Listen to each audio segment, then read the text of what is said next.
Alright, so I want to do a quick live stream to record the updates to getting the build passing for the simple sentiment project, as well as looking at how I set up doing some code quality metrics with a service called Codicy.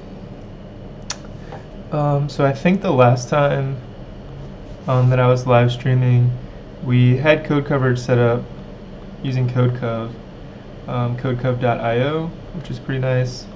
And we were working on getting that set up with Travis builds to look at some continuous integration.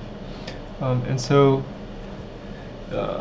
I've restructured the project a little bit, which you can do. So what Travis does is it automatically creates a virtual env to run your build and run your tests. And since some of our code depends on environment variables, so if we just look at our virtual env in the activate script, we had set some environment variables to point to the directories where our various word lists were set up. So I've got stop words, positive, negative words, the negation word lists, the abbreviations, and we don't need to worry about the codecov token. But I just set those as environment variables here in Travis, and if it's a secret, you could actually also toggle whether or not you want to display that value in the build log. So with that, Travis got set up, and now what's nice about Travis is that anytime we push to our remote here hosted on GitHub, there's a hook so that Travis will kick off a new build, run the tests, and also run codecov. So Travis was pretty straightforward to get set up. So you can see in the logs, basically codecov is run, and what that does is then codecov will run and we can see the recent commits here.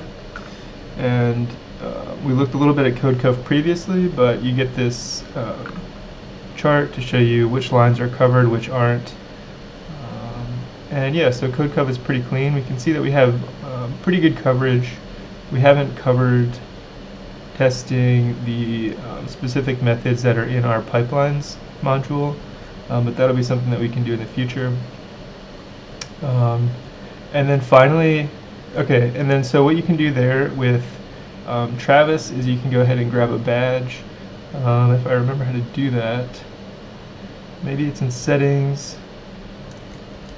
Let's see. Somewhere here in Travis, you can go ahead and get a URL to the badge for your project. It's kind of cool. You can set up cron jobs as well.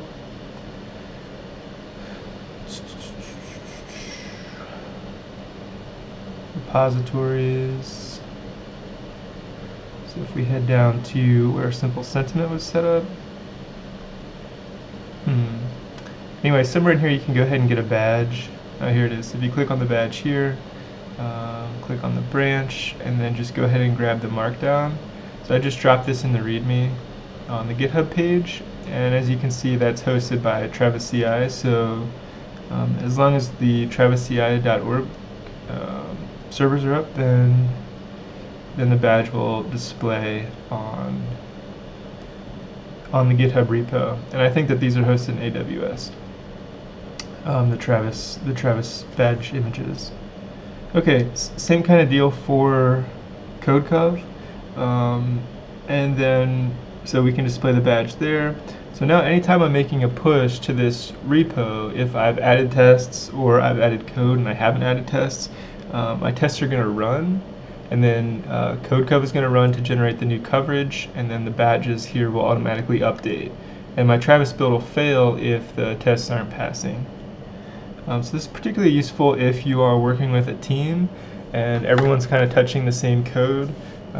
You want to make sure that as code is added to your repository that you aren't making breaking changes.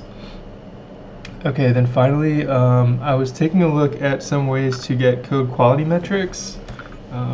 One tool I've used in the past, which I would definitely recommend, is SonarQube. So you can download SonarQube and run this locally. I think it just requires Java, but you can run a little SonarQube server, and what this will do is similar to any other CI tool. When you push a commit to your repo, you can have a hook to run SonarQube, or you could run it manually. And it's static code analysis, so it's going to go through your code and look for bugs, vulnerabilities, smells, and try to estimate like how much technical debt you're accumulating as you're working on your project. You can also sync it up with, in our case, like PyTest and PyTest Cub to generate some coverage metrics.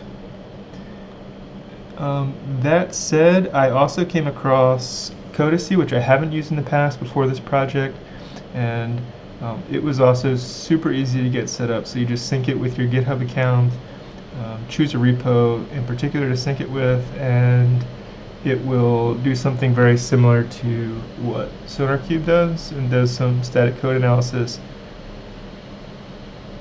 Gives you an idea of some of the issues that you might see, and then it'll also track over time, like the percentage of issues over time. So hopefully you can minimize that.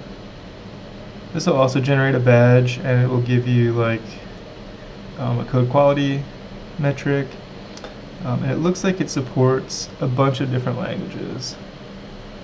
We don't have to get into that now, but what it'll actually do is once you sync a repo and you push a commit, it's going to actually infer the languages that you have in your project and then run some predetermined rules, like sort of a rules engine that it has to determine some of the issues that you might have with your code. Okay, so that kind of covers the some of the CI stuff, and now maybe what we can do is we can head back into the sentiment analysis code a little bit. And I don't have too much time here this morning, but maybe we could take a look at hooking up our pipeline with some unstructured text data. Okay, so what I'm going to do is activate the virtual env, and then maybe just head directly into some tests.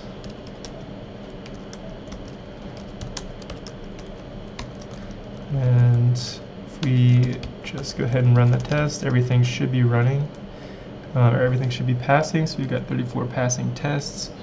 And maybe I'll go ahead and also start a Jupyter notebook.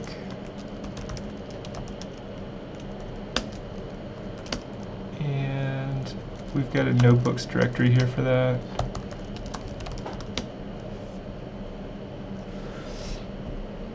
So I'm going to go ahead and bring that down as well.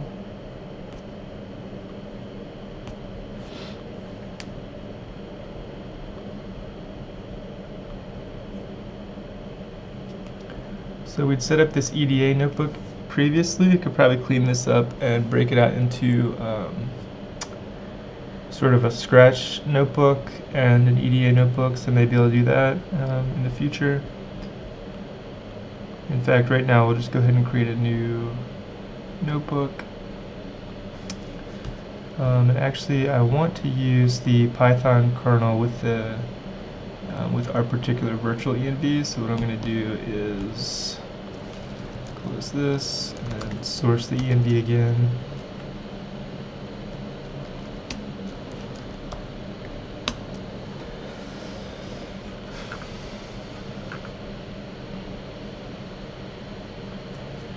And then, let's see here, I'm going to push this into a new pane.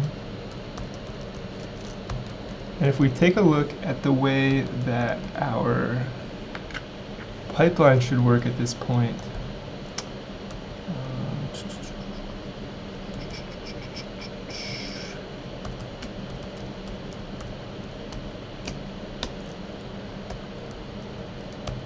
in fact, it's probably easiest if we look at the pipeline tests to kind of see how that works. So we need to new up a pipeline with this list of features that we want to run against some input text. And if we, it's going to take a minute to index here, but then if we take a look at the simple pipeline, we can see the list of features that we've activated so far.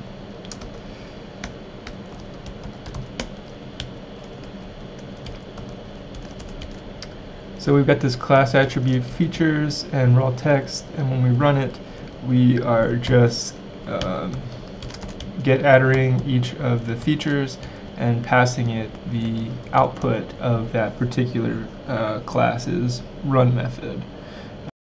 And then finally our sentiment analyzer. So let's go ahead and try to set that up and see if we run into any issues.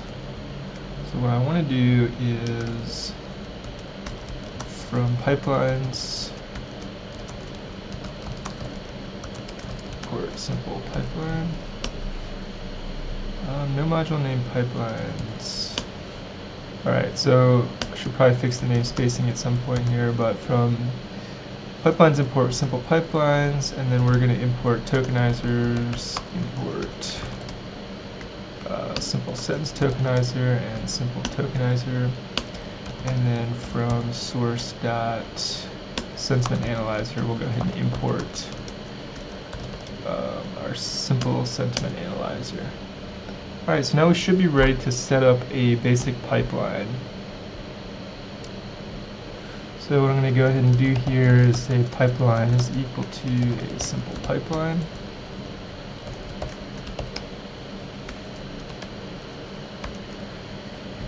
And what we need to do is to provide some raw text and then to specify the features that we want to run. And the features here are going to be basically the string representation of each of these particular methods which invoke the classes that belong to this pipeline.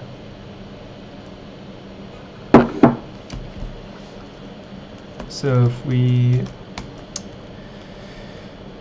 create a features list,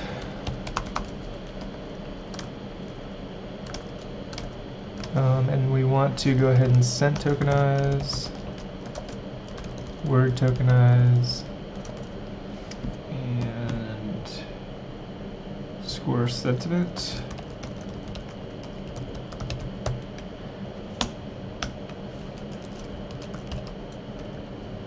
And then we have some raw text here as well. And this is going to output some result, and here our raw text maybe will just be like foobar as hooks foo as bar, hooks foo and as bar. Alright, so some nonsensical text here, and we'll go ahead and run our pipeline. Oops, result is equal to, yeah, I did not need to do that. So pipeline is equal to this. Now if we take a look at what the output of this pipeline is, well, we have this simple pipeline object, and all we're doing so far is when we run, we're not actually returning anything from run. So there are a few different things that we could do here. For one thing, we could return the result to the pipeline object itself, or some attribute on it, I should say. So we could have like self.output, and we'll set it equal to none, and then we could return, after our for loop here, result to output. So I could say like result is self.output is equal to the final result. Or I could have our pipeline run method basically return something. So it really depends on how we want to do this. Do we want to preserve the output of the pipeline, the pipeline's sort of execution path to the pipeline itself?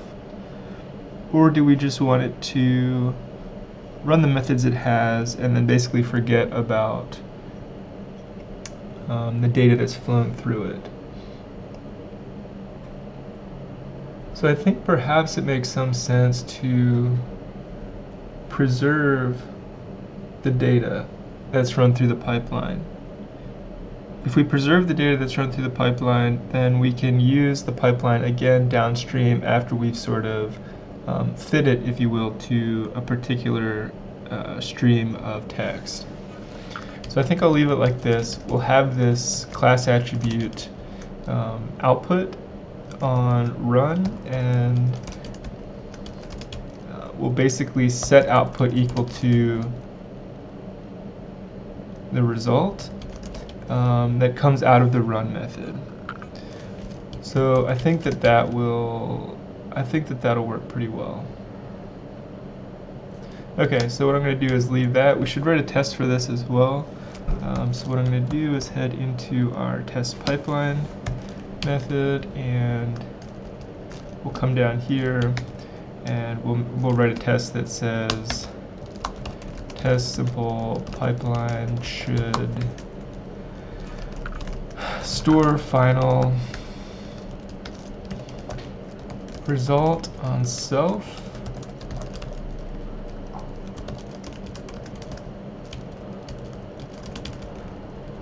And I could probably clean up a lot of this, so what I'm going to do is change test simple pipeline to just test.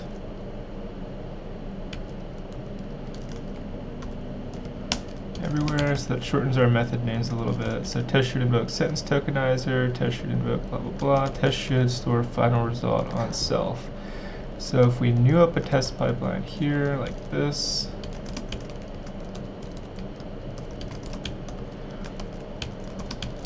we have some input text, we have our features, in this case sent tokenize, we new up a pipeline. When we run it,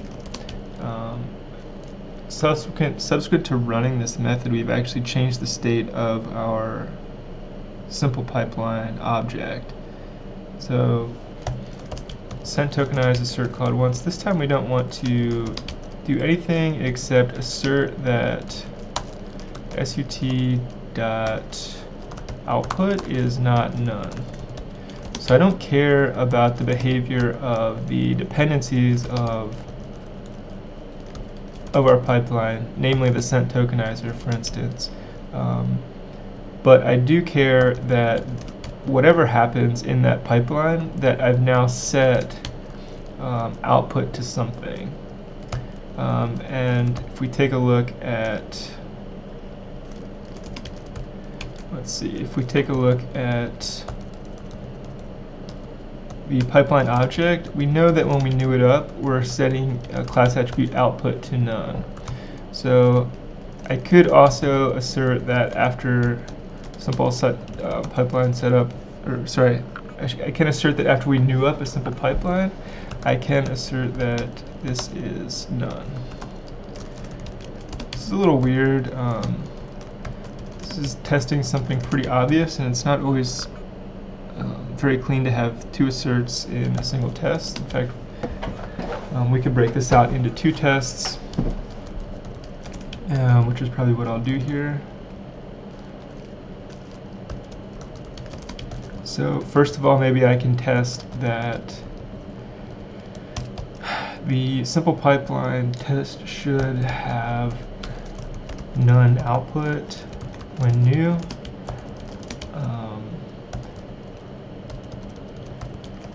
And then I can test that I should store the final result on self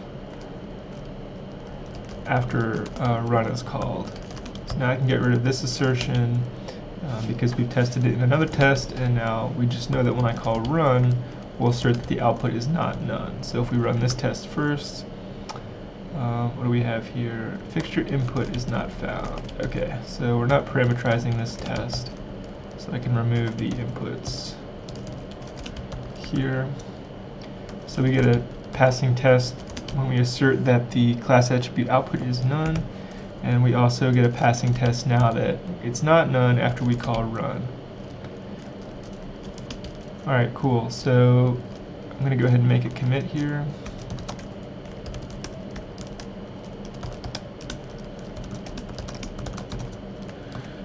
So we created a Scratch notebook, and and we basically save result object on pipeline instance. Alright, cool. So I'm going to go ahead and restart the Jupyter kernel as well.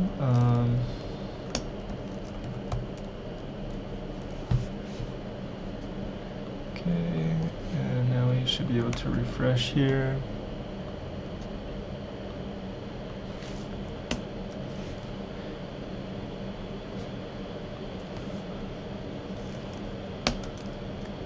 So now I've got this pipeline object, and if I pipeline.output, actually pipeline.output is currently none. So let's see what's going on there.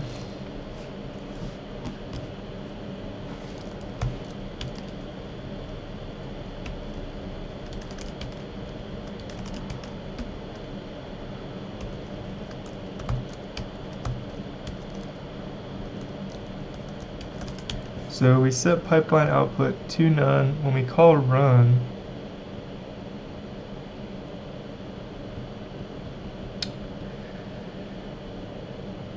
we set the result equal to raw text, and then for feature and features, we get the attribute and pass the output from calling that particular method to the following item in the pipeline.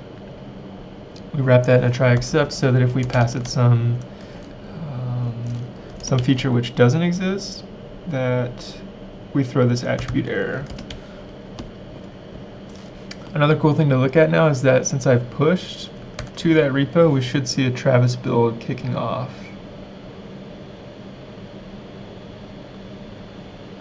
So as soon as Travis wakes up, we'll see build 29 running.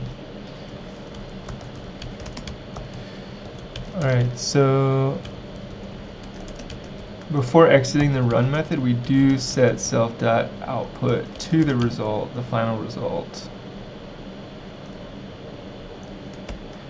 And in fact, if I were to print here, and I could just say like print applying format feature,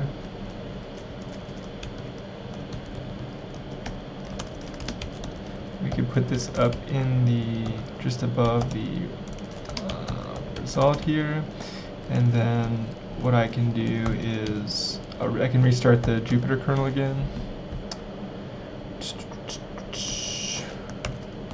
So hopefully Travis wakes up soon. Actually, I don't know if, did I actually push?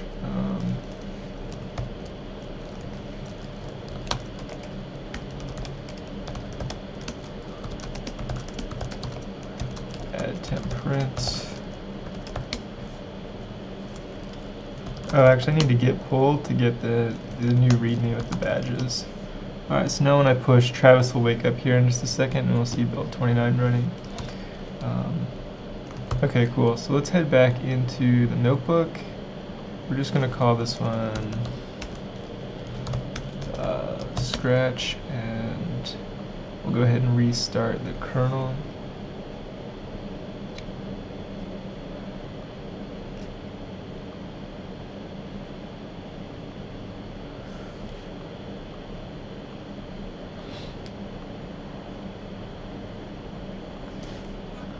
Alright, so we have made our imports, we've run, and still we're getting none on the output. I'm wondering if this is Jupyter or if I've missed something here. So what I want to do is, I think there's a Python method to get the attributes on a class. Is it just pipeline.adders or something? Pipeline is not defined. If we look at simple pipeline, the class,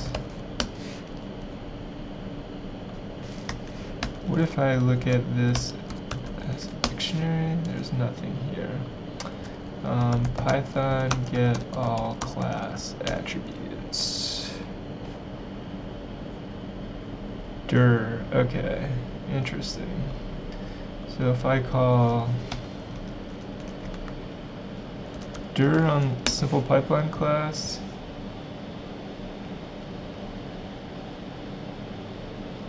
Okay, so I've got the run method, the sent tokenize, word tokenize. So what if I look at simple pipeline class? What does this look like? Okay, so we see that it's a type dir dictionary. Yeah, this is what I was looking for earlier. It's kind of cool. We get to see our docstring here. Run. Yeah, so if I look at the method itself here, raw text features.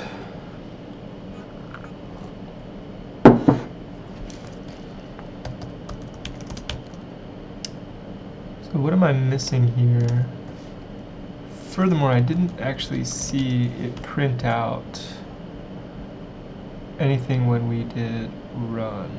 Oh, because I haven't actually run it. So I'm an idiot. All right, so if we call pipeline.run, so now we can see where we're actually applying. We can actually see where we are applying our methods here. We also see that simple pipeline supports no feature named word tokenize. That is probably because, oh, I do see word tokenize here. Was it a typo or something? No, word tokenize. Applying score sentiment.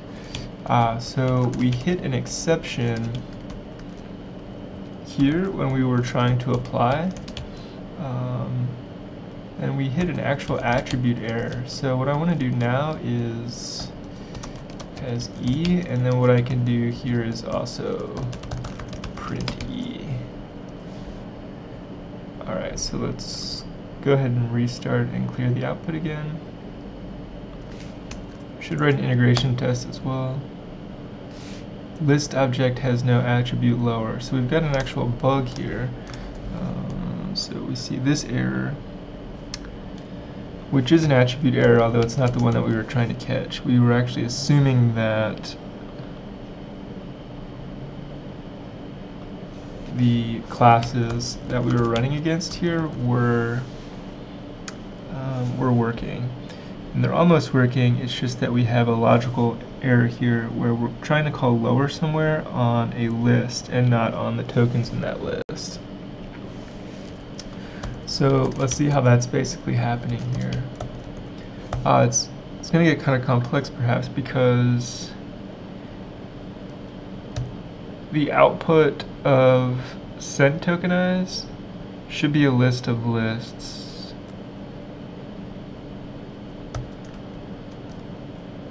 So sent tokenize is returning simple tokenizer.tokenize input text, and if we look at that method,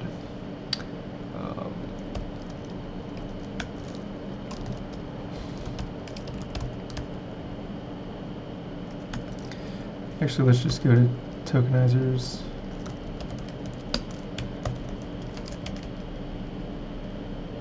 Sentence tokenizer tokenize is returning a list of those sentences.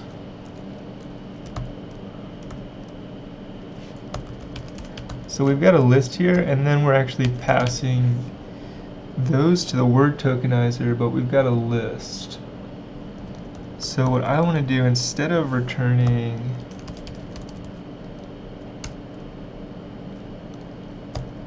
I want to say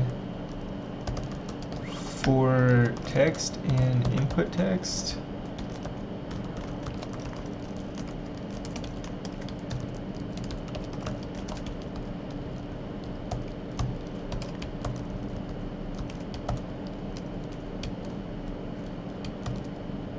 well actually yeah, we want to return tokenize text for text and input texts.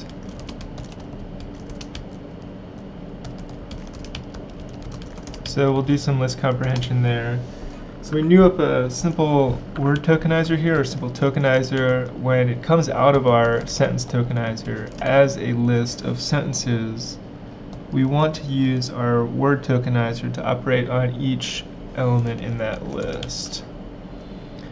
That means that score sentiment is also going to be getting a list. And in this case, it's going to be getting a list of lists of tokens. And so likewise here, I think what we want to do is return, we'll call this input texts again, and what we'll do is return score for, we'll return score text for text and input texts.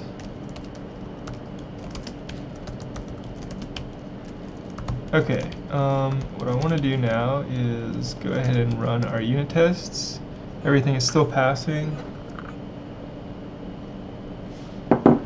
But note that we still need to actually test some of the methods in our pipeline class. So you can see that build 29 just ran, and everything is still looking good. We have like a few lines more code which actually did not get tested, so we could also probably see our code coverage change. Well, it's at 94% now, so that's good. So I'm going to go ahead and restart this kernel. And I still got some debugging in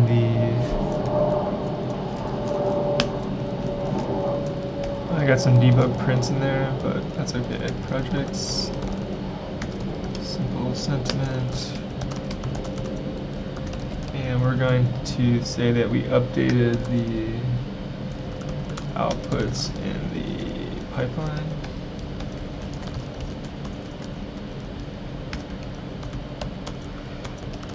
Methods.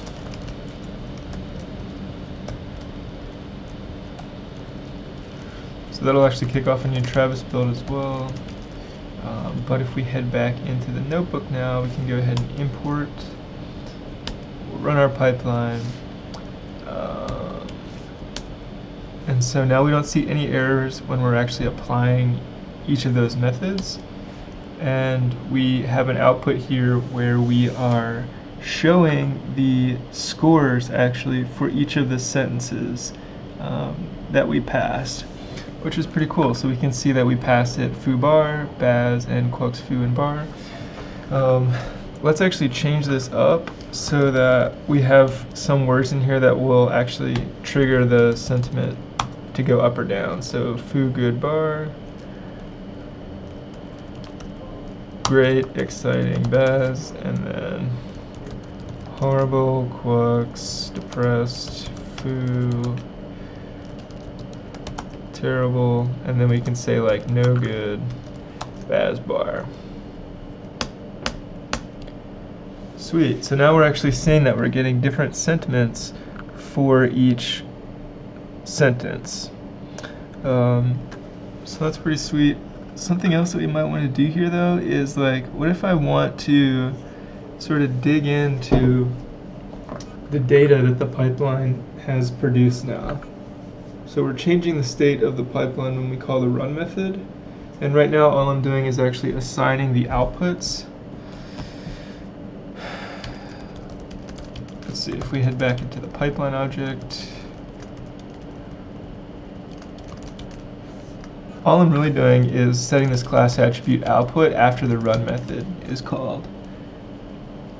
But what would be cool is if we could actually sort of like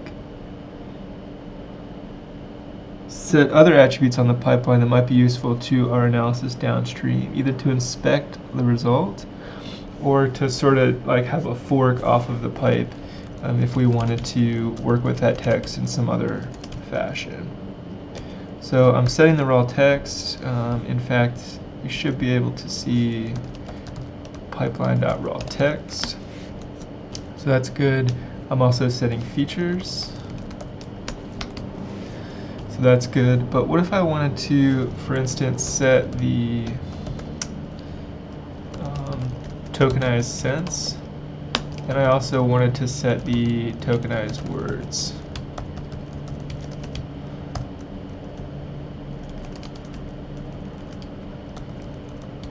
So for instance, what I could do there is after calling sent_tokenize, I could basically say sense is equal to sent.tokenize and return sense, which is the same as before, except now what I'm going to do is set self.tokenize sense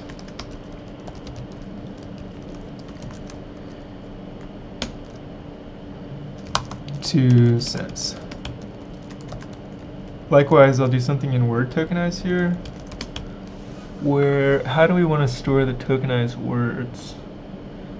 I could store these as the list of lists that are getting returned here, but it might also be interesting to see like the total vocabulary count, that sort of thing. So let's just start with something simple here, where we could say like words is equal to actually we'll say words is equal to this. This is actually all words. Self.tokenize words is equal to all words. And then the sentiment score here is actually the last thing in our pipeline. So that's interesting. If we want to consider our pipeline to be flexible and we have other features to add to it in the future, then it may not necessarily be the case that the sentiment analyzer will be the last class that gets called in the pipeline. And if that's the case, then we may still want to access the output of this of the sentiment analyzer, and so what we'll do here is we'll do something similar for the sentiment analyzer as well. Sent scores is equal to this, and so we'll say self.sent scores is equal to sent scores, and then we'll return sent scores. And so we'll come back up to the top. Self.sent scores is equal to none. Okay, and this is starting to look like an object as well. It's starting to look like sort of the, I don't know what we would call this. This is sort of the, well, these attributes together characterize the data in our text that runs through the pipeline. And so we could call this set of attributes text data meta or something like that, text metadata.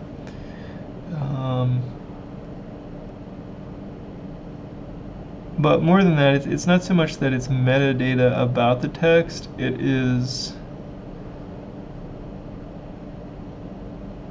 sort of a set of features that we're extracting from the text that runs through our pipeline.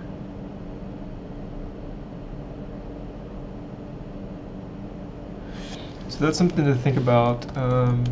If we do that, we should start with unit tests.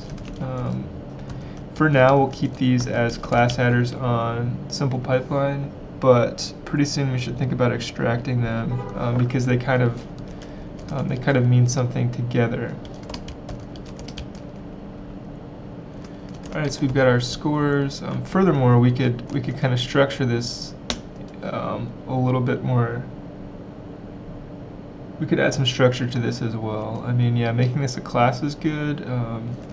We could, like, for instance, zip like the self.tokenize sense with like the score to sort of give like this structure to the data. Just kind of thinking out loud right now. Anyway, so far this is good. So I'll go ahead and run the tests. So we see one failing test where self is not defined in test simple pipeline, input text, invoke self.tokenize sense is equal to sense. Because we had these as static methods, and now they have more behavior where they modify the state of the actual class. So if we go back into the pipeline, it's no longer true that these can actually be static methods. They're modifying the state of this class, which is good. So they're no longer just these sort of standalone methods that are namespaced by the class in a way, but in fact they modify the class. So the class is sort of gaining autonomy, if you will. So now if I go ahead and run the test again, all right, everything's passing.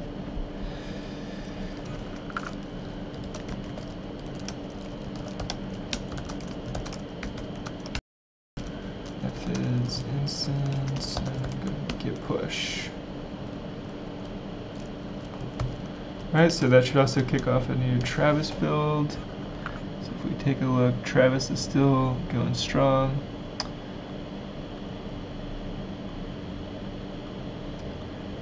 Sweet. Alright, so let's go ahead and restart our kernel here as well.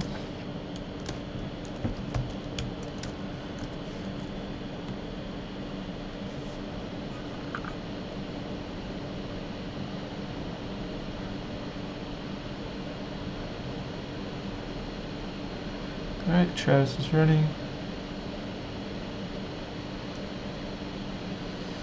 And so now what we've done is we've added some behavior to our pipeline class. So now our pipeline class is no longer just this pipe, if you will, that at the end of which outputs the last, the output from the last item in our pipeline, but it also sort of stores data and remembers, if you will,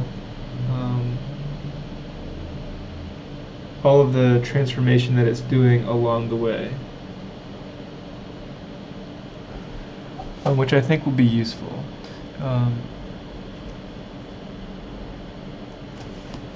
So let's go ahead and redo some imports here. We've got our 3 sentences with some sentiment in them. We have none type is not iterable now. Our test should be passing. Get pushy. Okay, cool. I need to source env bin activate. Test source env bin activate pytest. Alright, our tests are still passing. But now I'm getting another error that we should work through. Test sentiment analyzer, simple tokenizer, test simple pipeline. If we run this module, all of our pipeline tests are passing. But I'm getting none type is not iterable. So I'm going to go ahead and restart the kernel and clear the output.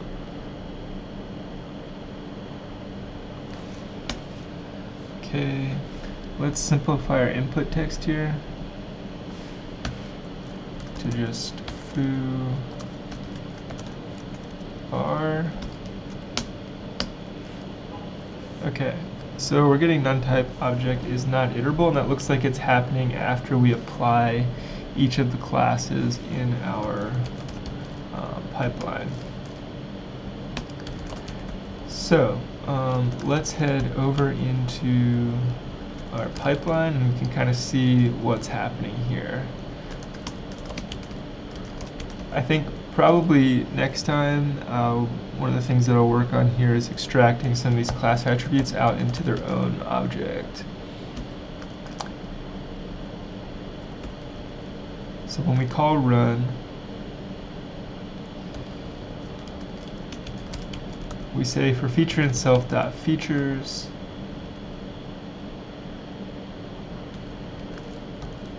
we're applying each of those features by getting the attribute, so the name of the method here, and passing along the current value of result, which starts out as raw text. Okay, otherwise we throw an exception here if we have an attribute error, and we set self.output equal to res. And so it looks like what's happening here is probably when we're applying score sentiment. When we're applying score sentiment, what we do is we new up a sentiment analyzer.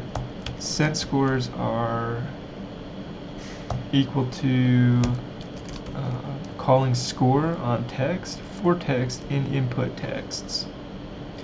And then we're returning that, or we're setting sent scores equal to the output of this here. And then we're returning that. Oh, because when I did word tokenize here, I'm not actually returning word, all words. Okay, so that shows you why we need to unit test these methods as well. Something to note though, the error still stands in that we would see a type error here, none type is not iterable, if what gets passed to any one of the features in our pipeline is none, then we're going to throw that error. So like for instance, I could probably reproduce that error in a unit test if, for instance, I only had stop words. So let's go ahead and run the tests currently anyway. Everything is passing. But let's try to invoke that error, even though we sort of quote-unquote fixed it by the obvious bug, which was that we needed to return all words from the word tokenize method. Still, if we tokenize all of the input texts here and we return empty list, well, we should return empty list, which when we do a for loop over in the downstream feature, will actually not throw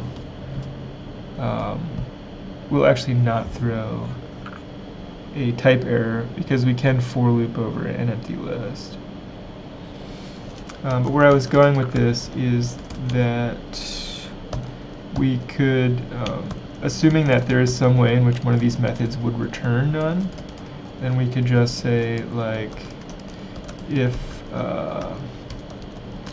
before we do the calculation, we could say if input texts,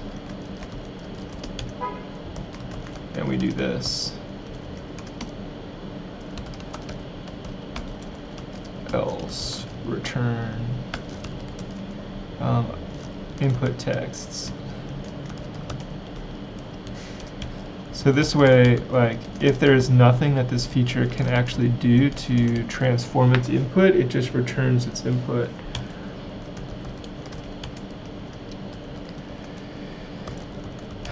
So we could do the same here.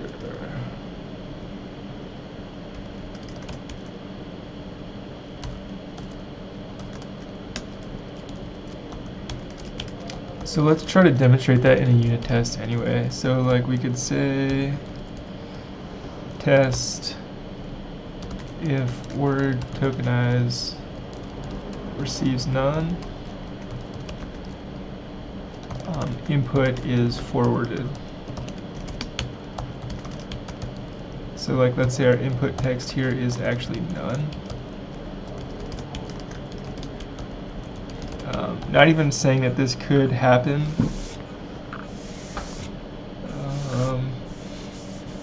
Although there may be some feature, I guess if we want our pipeline to be as flexible as possible, there may be some feature in the future that we didn't even write. If we want to make this sort of like a shared live, and we want to make it possible that a pipeline feature could return none, we want to gracefully handle that in any module that it might connect to. So let's say if we call word tokenize in our feature pipeline, we pass it none. and we run it, we want to assert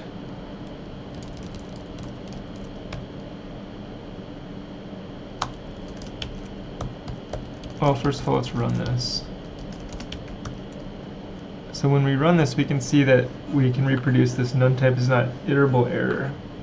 And that's happening because in word tokenize, we are just simply saying tokenize text for text and input text is what's none here.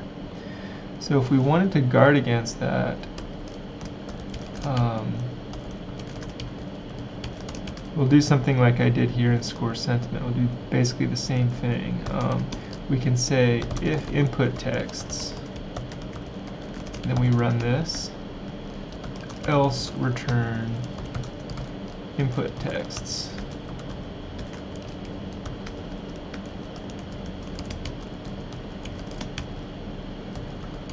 So this will list non nan, then basically it's going to hit the else here.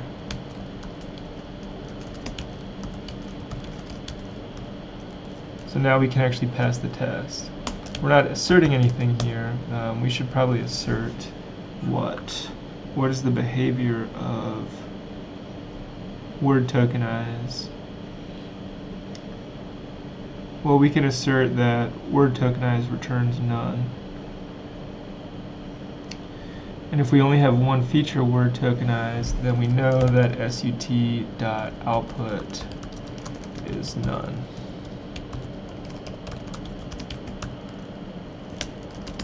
Alright, cool. So that takes care of that. We should write a similar test here for test if score sent it, receives none, input is forwarded.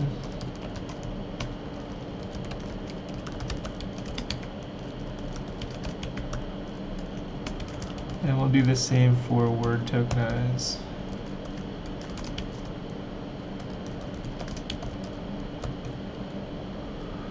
So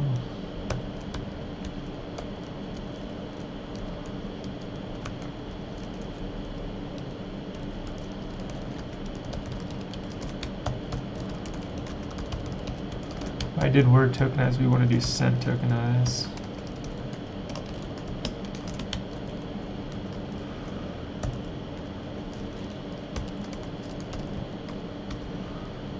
S word sent. Oops. Test if sent tokenize receives none, input is forwarded, features is sent tokenize. So sent tokenize has actually different behavior here in that sent tokenize is expecting us to pass it a string. And if we take a look at the tokenizers, when sent tokenize gets passed none,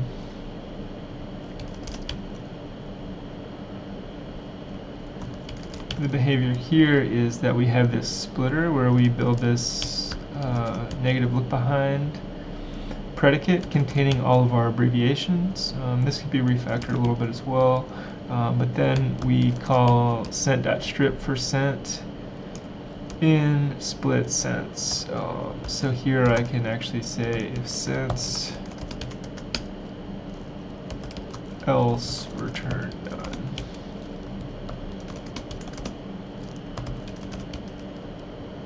Alright, we'll return, we'll test this, that's looking good.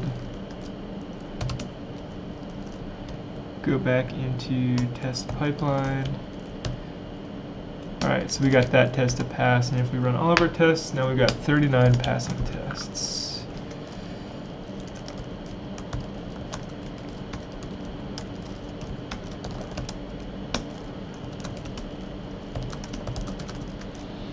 And we'll handle features receiving non-inputs. Code coverage should slowly be going up, although it just dipped down a little bit there. Should be going up as we handle more test cases in our code here. Obviously, if we're adding code without testing it'll go down.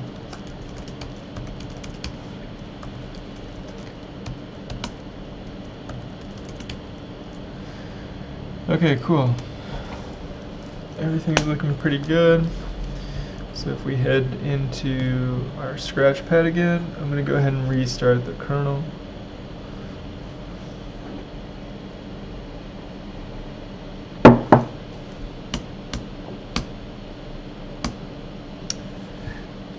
So in this case, we simplified our input to have no sentiment, but now we've got some cool metadata, if you will, on our pipeline object, where we should also now have tokenized cents, tokenized words, and cent scores. Tokenized cents, tokenized words, and cent scores as actual state on our pipeline object.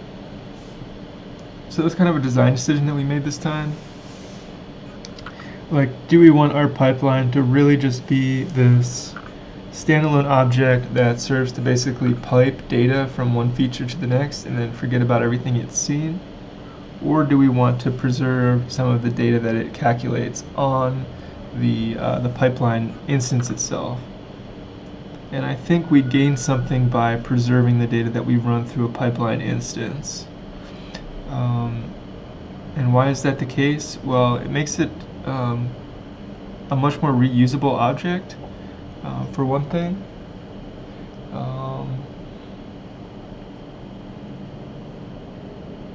It's sort of just a convenience object if we weren't to preserve the sort of like the state of the things that it's doing to the text as it passes through.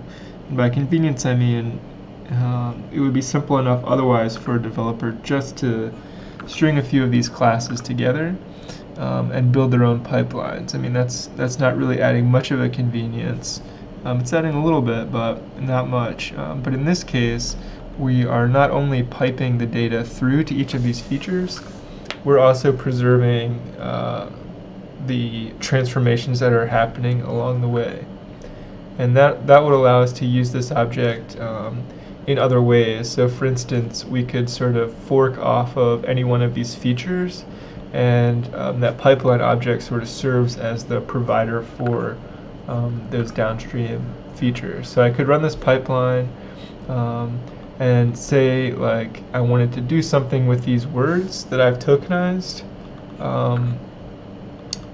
Like, I wanted to do something with this set of words that didn't necessarily depend on score sentiment having also run. So then I could kind of fork off of this and send this data down another pipeline. So all in all, I think it makes this particular class a little bit more flexible and reusable, which is probably a good thing. So what else do we want to pull off of this pipeline object? For one thing, if I had like sentences like this, like foo bar, then I can see like tokenized words here. I've got two foos, and same for the sentences here. But what if I wanted to know like the overall vocabulary size that's passed through the pipeline? That's actually a pretty simple thing that we can set up here. If we want to add some more behavior to the pipeline, I could do something like test pipeline calculates vocab size. So we'll do this sort of TDD style. We have some pipeline here. Let's actually make the pipeline our full pipeline, which would be cent tokenized, word tokenized, and score sentiment. So we apply each of these features, we run it against, instead of none this time, we'll run it against input text. And here I'm going to go ahead and parameterize this. So we can add pytest.mark.parameterize input text expected and then we have our list of tuples here. So given some input text that's like foo, foo, foo,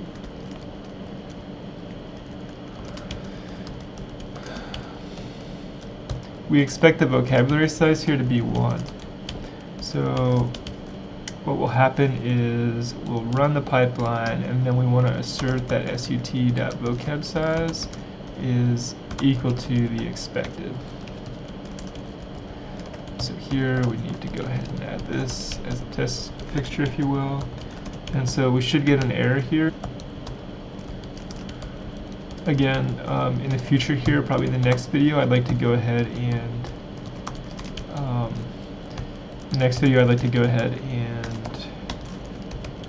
extract these attributes out into their own object, like some text metadata object. Alright, so we'll run this, we'll see a new error. Vocab size.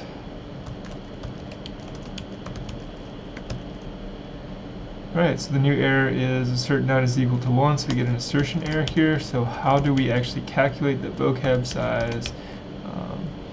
Well, for vocab size to be run, we know that we need the word tokenizer to have run. So what I can do here is set vocab size. We could do this a few different ways.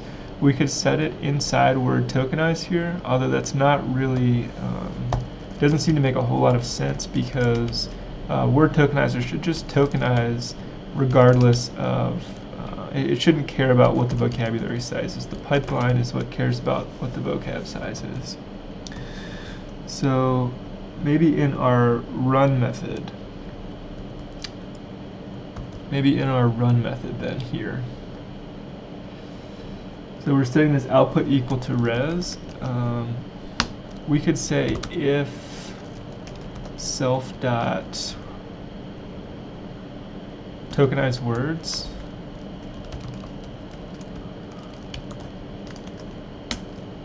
we could say self dot vocab size is equal to the set of tokenized words.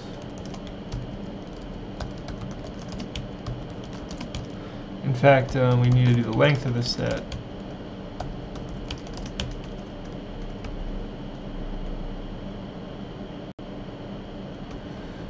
So the run method is getting more complex. It's getting more behavior, so there may be a point in time in which we decide to refactor this as well.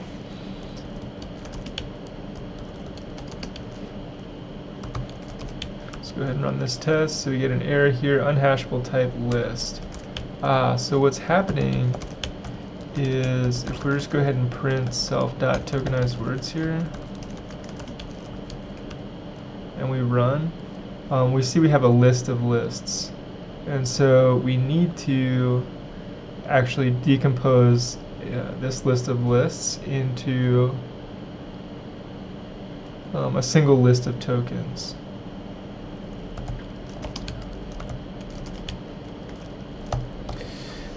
So there's probably like an itertools way to do that. Itertools list of lists into list.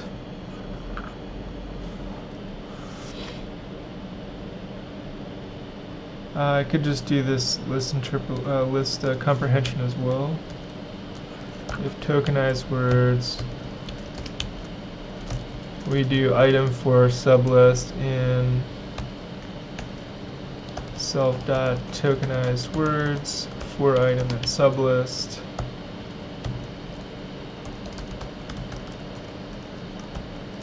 Flat list self.flat list. Okay.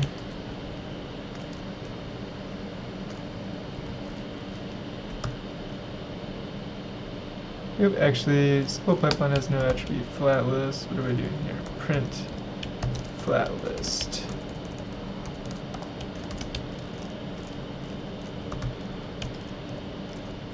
Okay, cool. So that gets us to pass. So now what I can do is go ahead and remove these print statements as well. I don't mind printing the exceptions. Remove this. Alright, so now if we look at that behavior in the notebook, I'll go ahead and restart the kernel.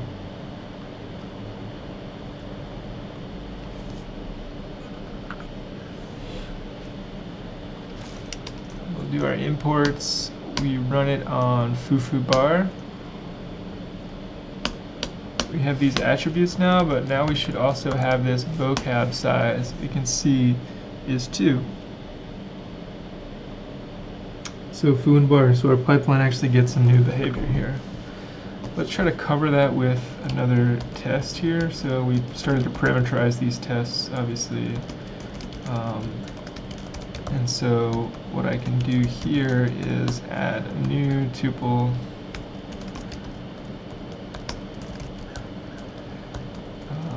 Where if our lists are bar, bar, bar, bar and baz bar, or let's do bar and bar or bar, our vocab size here should be 1. Good, because we're removing stop words. Likewise, if I have a handful of sentences that are like really nice bicycle,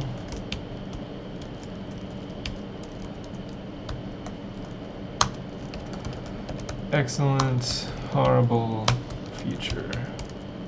So how many do we have here? 1, 2, 3, 4, 5, 6. I'm not sure if really is in our list of stop words. It's not. Nice. We should actually see 3 tests here though. Mark parameterize, features, input text, features. Okay, good. So we see 3 passing tests. Let's do some edge cases here where we have no vocabulary. Alright, we get an assertion error where none is getting returned here, and so let's go ahead and fix the output here. If self.tokenized words, self.vocab size is equal to, could do an else there, or we could set the default value for vocab size to be 0, which I think makes a little more sense. So that gets that test passing. Likewise, let's say we have only a stop word here.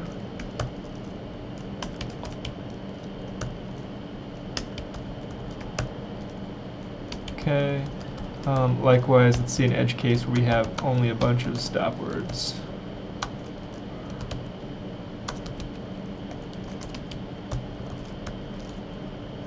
Okay, very good.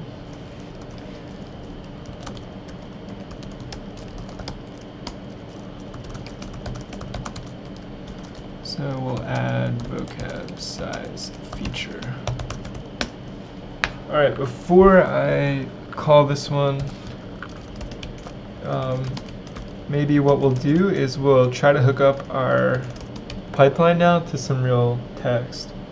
So before we had started looking at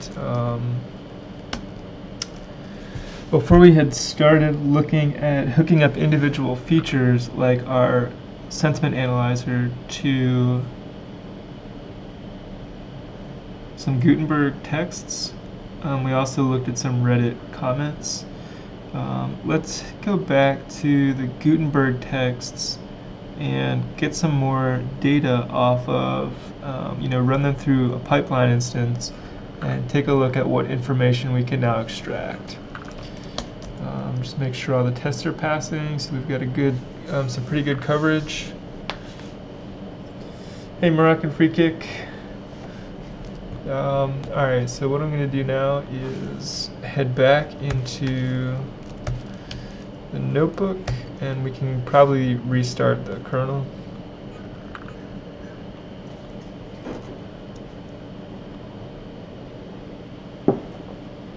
Travis is building.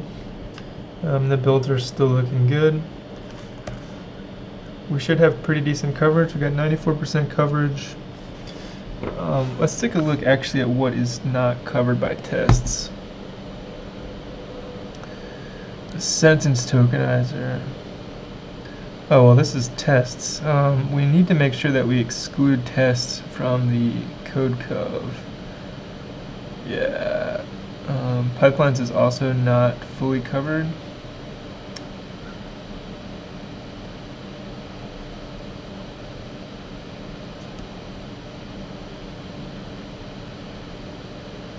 So yeah, what I should probably do here is, I wonder if there is a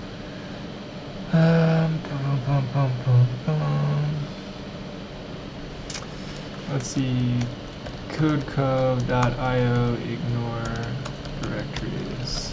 Oh, it's probably actually just reading from the pytest output, so there's probably a pytest ignore. Codecov.yaml. Alright, let's make one of these guys. Then codecov.yaml.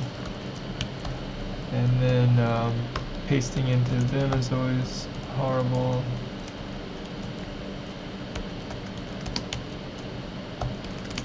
Alright, so here, yeah, we're going to ignore tests.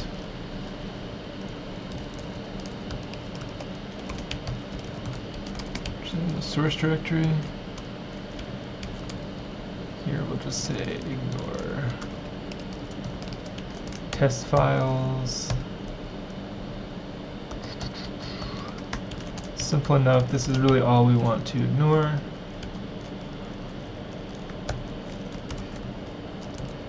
Codecov.io config.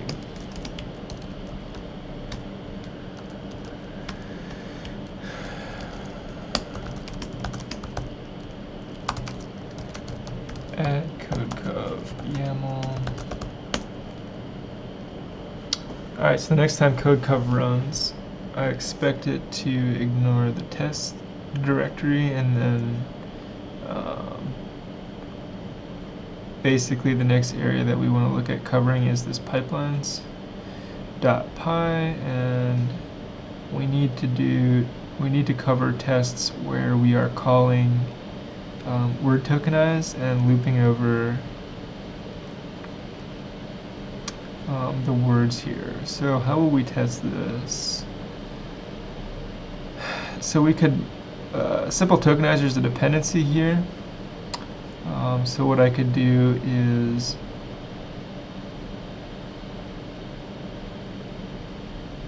we could do some more clever things here. Like we could basically, well, yeah, there's some things we could do here. We could set simple tokenizer as like a class attribute and sort of write some type of injector, like a dependency inversion container, to provide simple pipeline with a tokenizer, just using like duck typing and assuming that the tokenizer method has this tokenize, or the simple tokenizer class has tokenize method on it, and we could obviously we could use it that way. Otherwise, for now, we could also just create a mock and monkey patch this method tokenize and assert that it gets called for all text in input texts. Then we'd also need to create a test to assert that tokenized words. The tokenized words class attribute gets set to all words, which is the output from this simple tokenizer that we would patch. Okay, so we could write those tests. That would get us to probably 100% coverage. But we're at what, like 96% right now.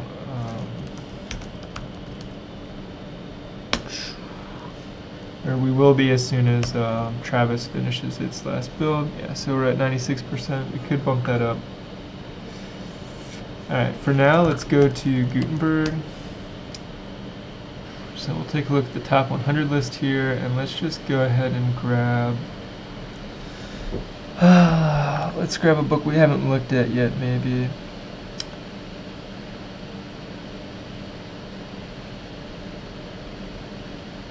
So let's grab Alice's Adventures in Wonderland. So I'm going to go ahead and curl this down. Actually, we got our resources folder here where we still have, well, actually, I had sample text in here.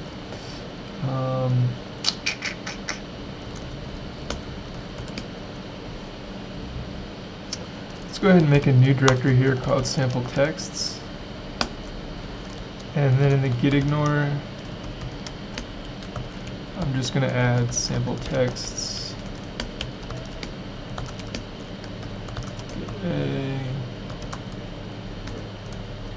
Git C, add, say update gitignore. Alright, so let's go into sample texts. And I'm just going to curl down, curl this down into Alice. Alright, cool. So I'm going to actually vim into Alice and we'll remove some of this stuff at the top and at the bottom, usually. So we come back up here, we'll remove this sort of cruft, if you will. End of the project, Gutenberg, blah, blah, blah. Alright, so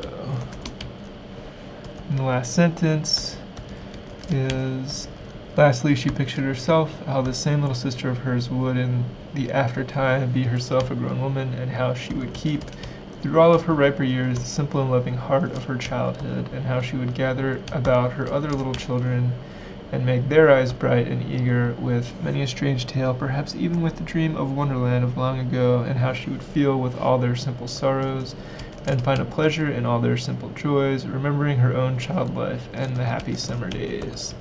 The end. Alright, so let's go ahead and run this through our pipeline.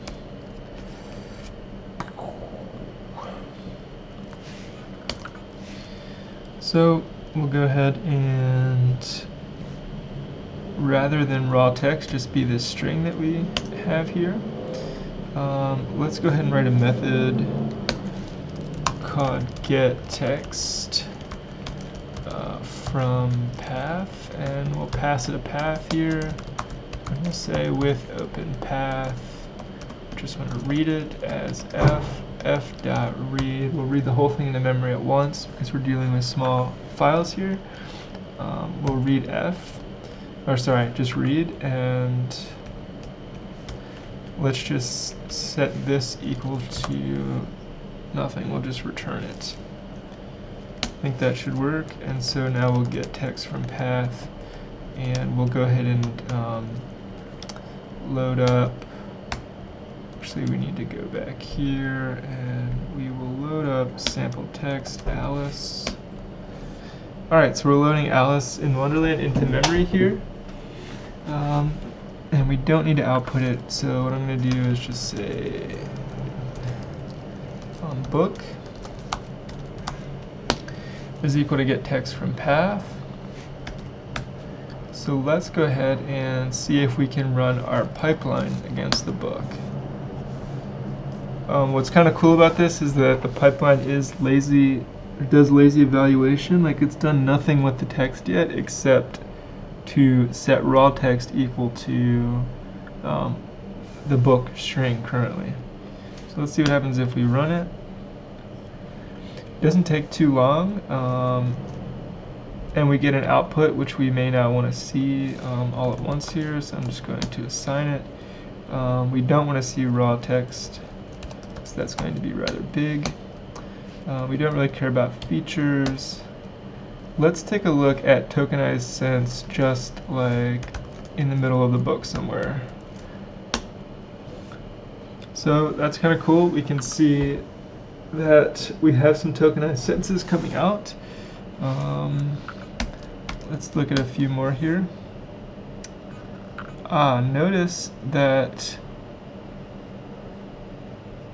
we are actually tokenizing here. We must be tokenizing here in some cases where we're not actually intending to, like on contractions and that sort of thing. Another thing we can do is try to remove empty sentences, although that if we really wanted to, we could preserve empty sentences. That way if we were ever going to zip like some feature on a sentence level, like say the sentiment of a sentence, we could do that by keeping empty sentences as well. Although in that case, the sentiment should be 0. All right, let's look at the vocab size. So 2,464 unique words. Seems a little further from this. We could look at sentiment scores here. And so we have a whole bunch of different sentiment scores here. It might be pretty interesting actually to just now get a sum of sentiment scores. Sent scores. Pipeline.sent scores. And we could get the overall sentiment of the text, at least by one very crude metric. And so it's actually pretty neutral, with just about a -1 sentiment overall. What else might be interesting here is if we were to actually zip let's do this. Pipeline.sent scores. Scores is equal to this, and sense is going to be equal to this.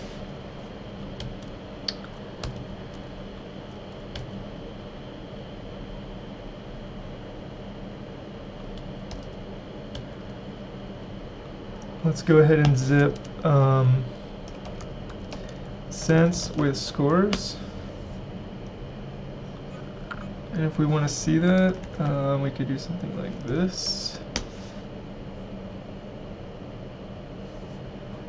So now we've got this list of tuples that has a sentiment score along with however we're tokenizing sentences. And it looks like we probably have some work to do in our tokenizer, our sentence tokenizer in particular. So if we just go ahead and go back here, see simple sentiment, and if we go back into source tokenizers, our sent tokenizer does look like it probably needs a little bit more work here. And I would suspect that one of the areas that really needs a lot of work is in how we're splitting on these abbreviated words. In fact, if we look at resources abbreviation words here, yeah, let's go ahead and actually simplify this.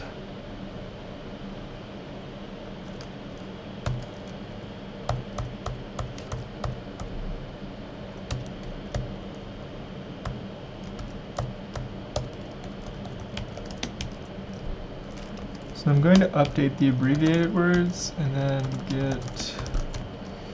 and we're just going to say trim out some abbreviated words, git push. I suspect that we're over tokenizing because of the abbreviated words a little bit.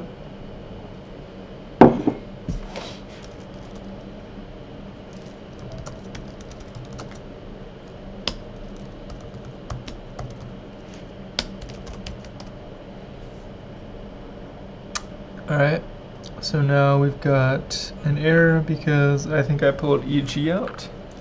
So I should have fixed this test beforehand. Let's go ahead and fix it. This is going to be in tests here, and that is in which test? Split sentence strings on sentence punctuation.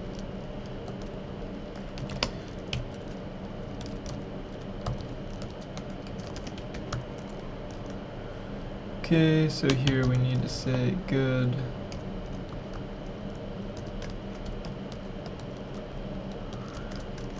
Really good what? Okay, actually.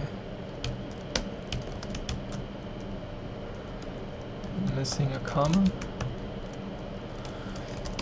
Alright, so we get our unit test passing again.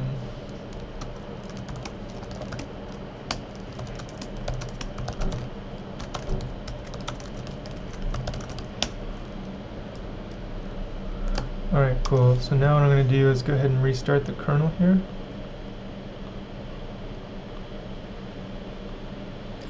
And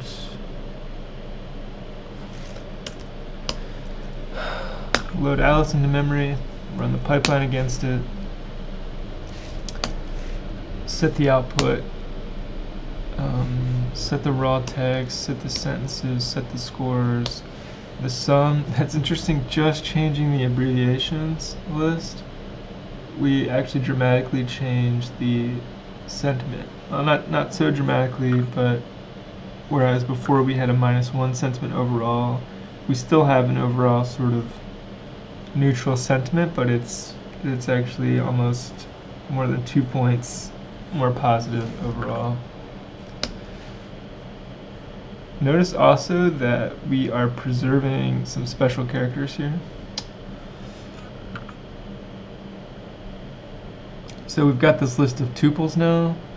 We're still splitting on contractions, which I'd like to fix maybe next time.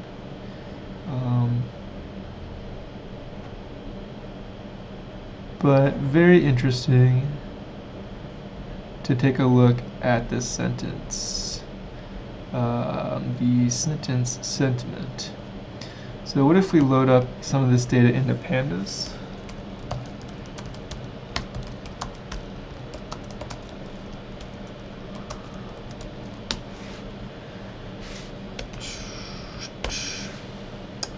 And what we'll do is we'll load this into a new data frame. So df is equal to pd.dataframe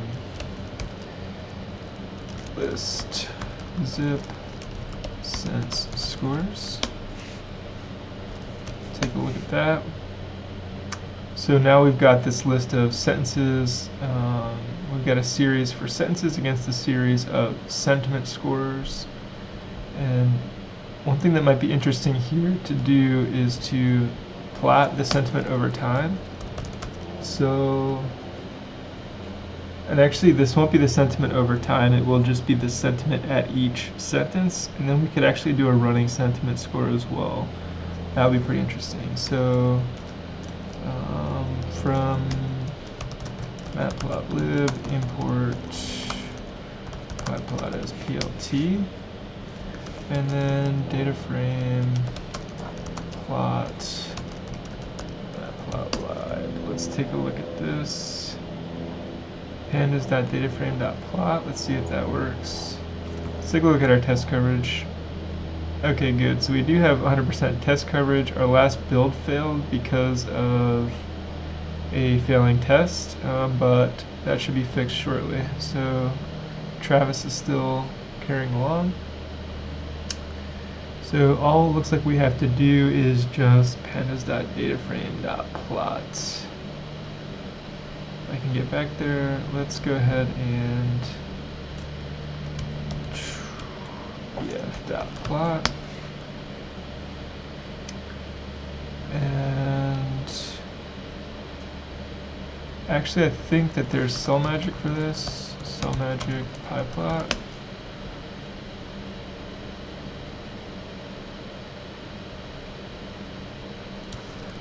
Matplotlib. Pyplots.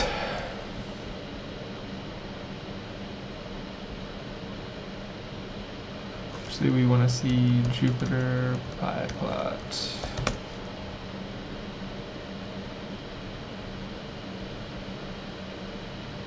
Matplotlib inline.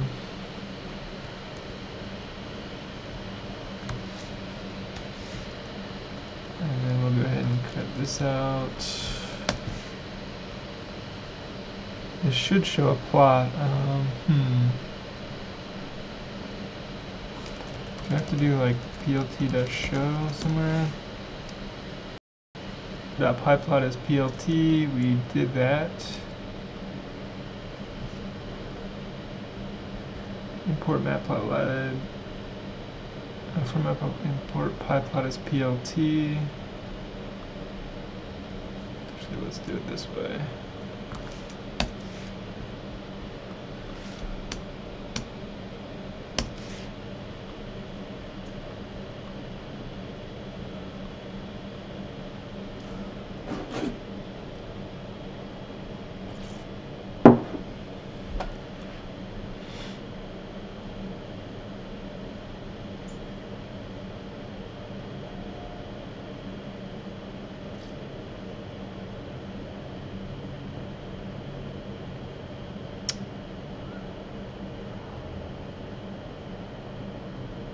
Oh, that would be cool if we could actually do this cumulative sum directly on the pie plot.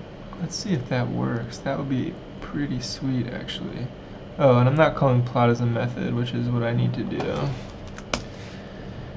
Alright, cool. So there we see something maybe not so interesting. Our sentiment scores are normalized between -1 and +1. Because we are doing sort of the sentiment density in a rule-based fashion against, dividing the sum of the sentiment of all the words in the sentence by the number of words. So whether or not that's a good way to measure it or not, I'm not sure. Probably not the best way, but what we might do here as well is do this cumulative sum method, which I was actually unaware of. Looks like you can call that on a series object. So what if we were to do df, what is the name of that? The name of our columns are just 0 and 1. So what if we were to df1.cumulativesum.plot? Very cool. So now what we're starting to see is the sentiment over time in this text. So that's actually pretty sweet. I could probably do an entire series of live streams just looking at this. And then we could start looking at the sort of story arc. So like what happens here around sentence 1000 that just carries the overall sentiment of this text way down. And then what is it starting around sentence 2300 that sort of takes the sentiment of the story all the way up. That's pretty interesting. And again, we sort of hover here, and then the sentiment drops. So what is happening at these parts of the story? That would be pretty fascinating to find out. So for one thing, what we could do here is let's just look at how do we change the size of the plot. Jupyter pie plot larger.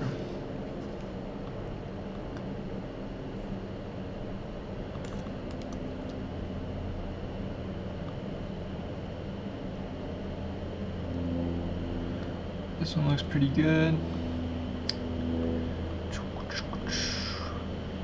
Alright, Travis is happy.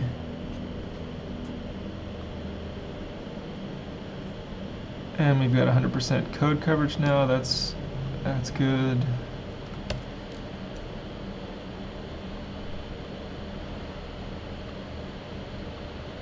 So let's go back here and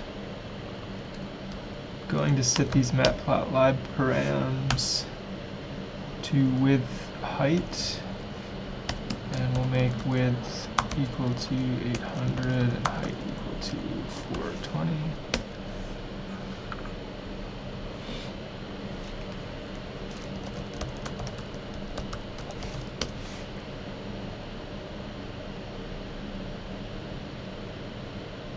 Kernel appears to have died.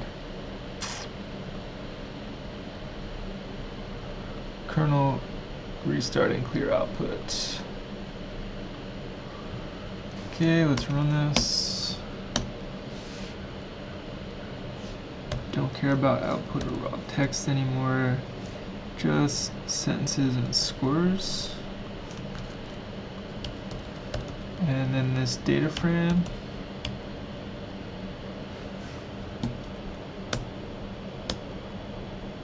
Is this going to kill the kernel again? Yes. Alright, let's try this other method here. Just kind of rushing along here rather than diving into the details about matplotlib.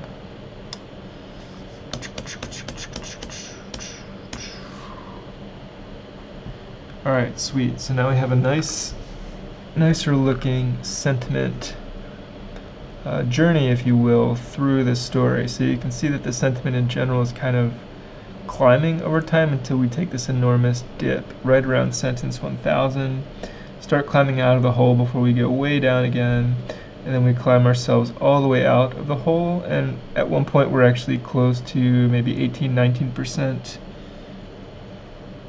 18 or 19 score sentiment, and then we drop all the way back down. And the other thing that's interesting here is that this arc, this sort of sentiment arc, has a, well, not so much a periodic shape, but it does return to neutral, which is pretty fascinating considering the fact that its range is actually pretty broad. Mostly positive, the min right around -5 and the max right around 20. In fact, we could actually just take a look at the min and max with df.describe. Well, we would want to do df1.cumulative sum. The min right around -4.6 and the max right around 19.3. So let's kind of peek into the text and see what's happening around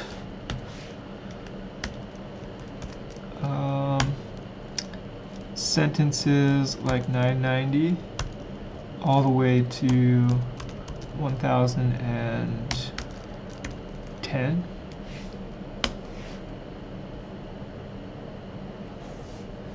So this is kind of interesting.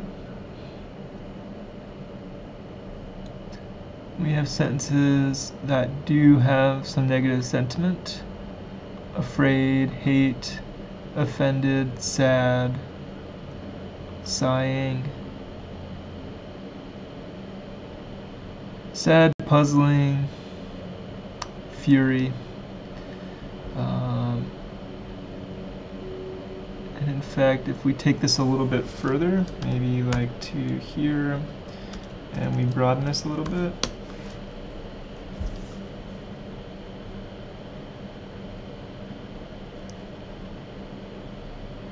cried anxiously, insult, nonsense, pleaded, growled. So it's interesting. Shock, impatiently, pity. We do see some negative words that really turn the sentiment language-wise pretty far down. Then if we take a look at where the sentiment kind of shoots back up, so let's see, like right around 3000 sentence, so we'll do like sentence 3000 to maybe 3200.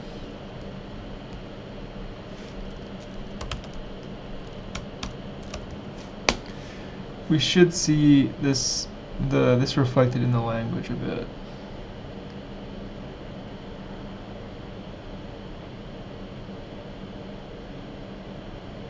Great interest, gently, although we do have very ill. We see things like and stupidest, curious, curious, better,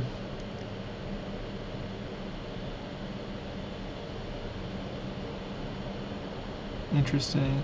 So we do see it reflected in the language. We're at almost the highest high in terms of the sentiment of the language, and then we head all the way back down to almost neutral, finishing just above neutral.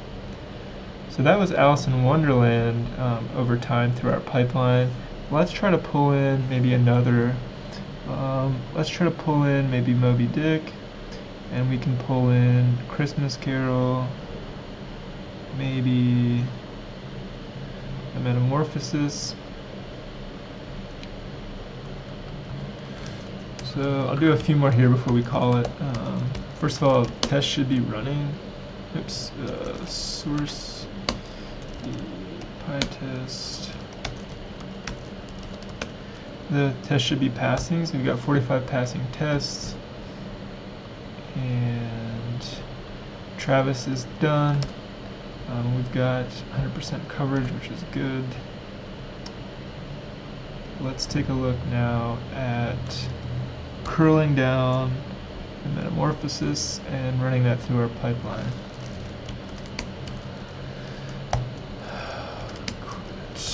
Curl, so sample texts, curl this into meta morph. We'll curl down Moby Dick as well.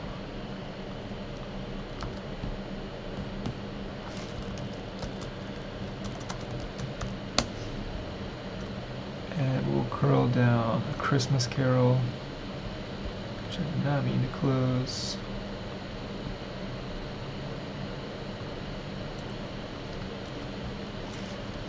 Alright, so we'll curl this down. Alright, so we've got some more sample texts curled down. For those of you just joining, what we've done is we're working with a sentiment analyzer, and actually it's kind of evolved into a very basic NLP pipeline.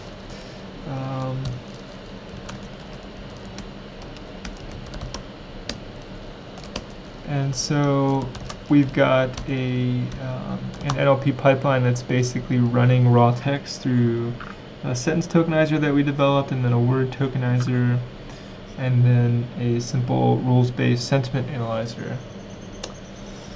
And right now I'm just working on kind of looking at the cumulative sum of sentiment over time for some different texts.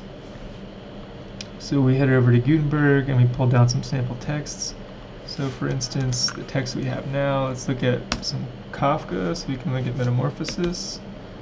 And we'll pull this open, run this through our pipeline. We'll go ahead and zip the sentences to the scores, and then take a look at the running sentiment over time. So this one's super fascinating. This is actually a lot of fun. We can see over time the language basically as soon as the novel starts. It's not really a novel, it's kind of like a novella, or I don't know what you want to call it.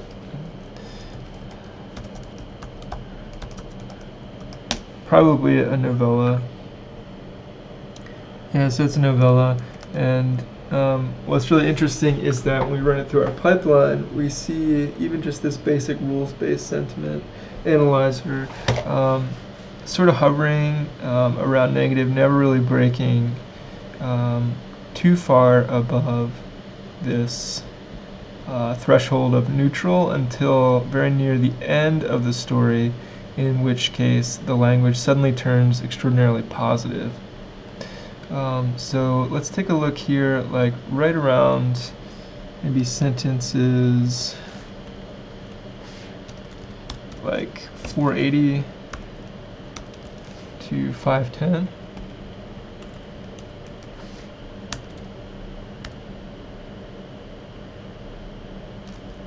Hey Byram, yep, I'm definitely planning on continuing the ASP Core 2.1 full stack series. I've kind of taken a break from that for a little while to focus on work, and then just getting back into making videos now, and kind of got on this side project here with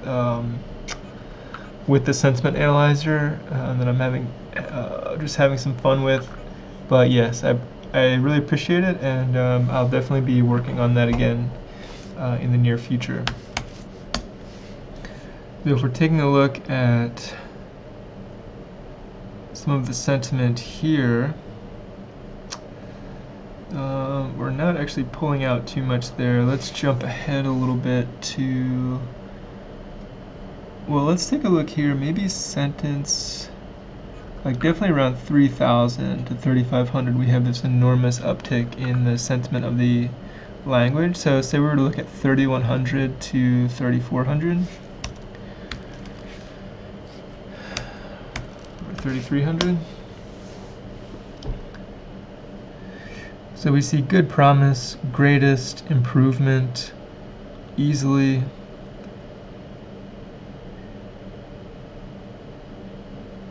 And what might be interesting here is if we were just to look at the series of language rather than the whole.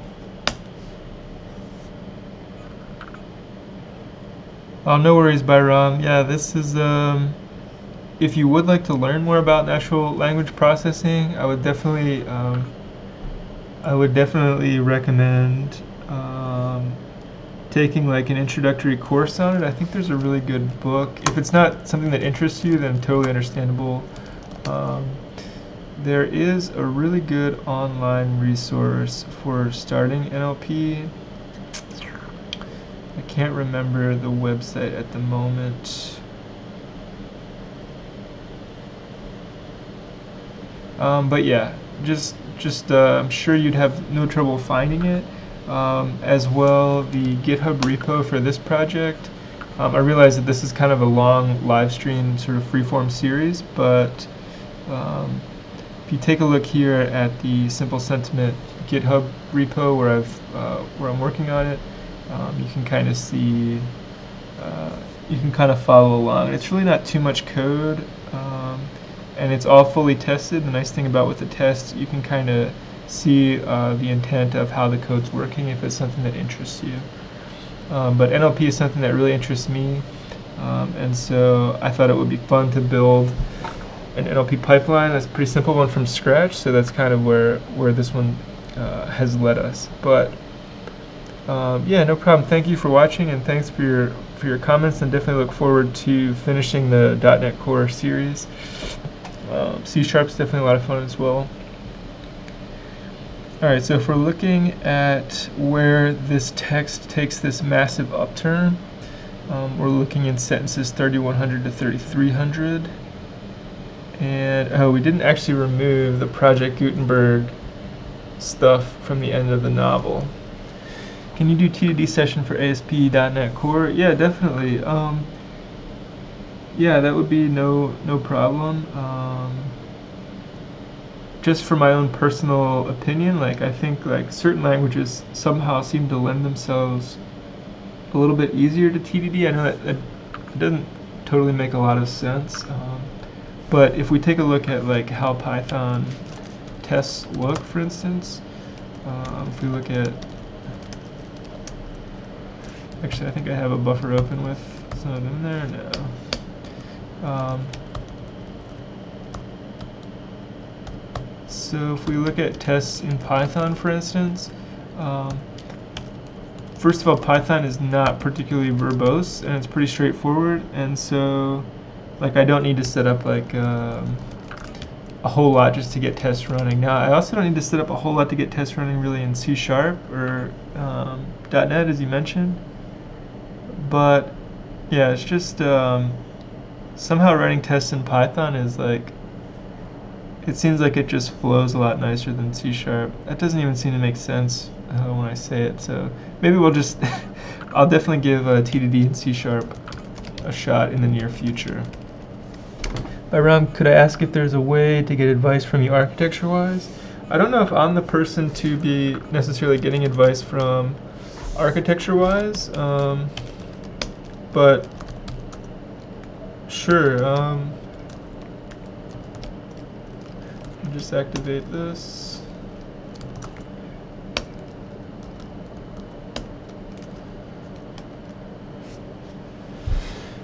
Okay, just want to make sure all the tests are passing. Yeah, it kind of depends on the question.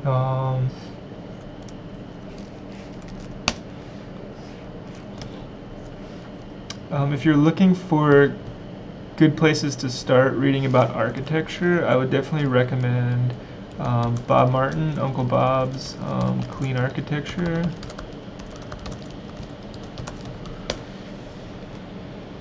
If you're looking for a starting point to kind of read about good practices for building software architectures, definitely Uncle Bob's a great place to start. Another one is Martin Fowler.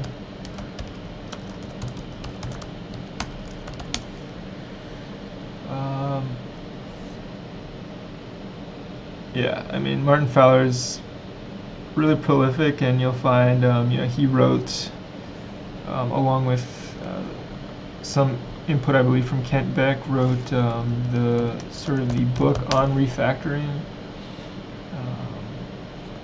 This is probably one of the most valuable books in software development, in my opinion. This and Uncle Bob's Clean Code. Another really good resource. And then specifically related to architecture, there's Clean Architecture. There's another fantastic book, which I'll go get here in a second.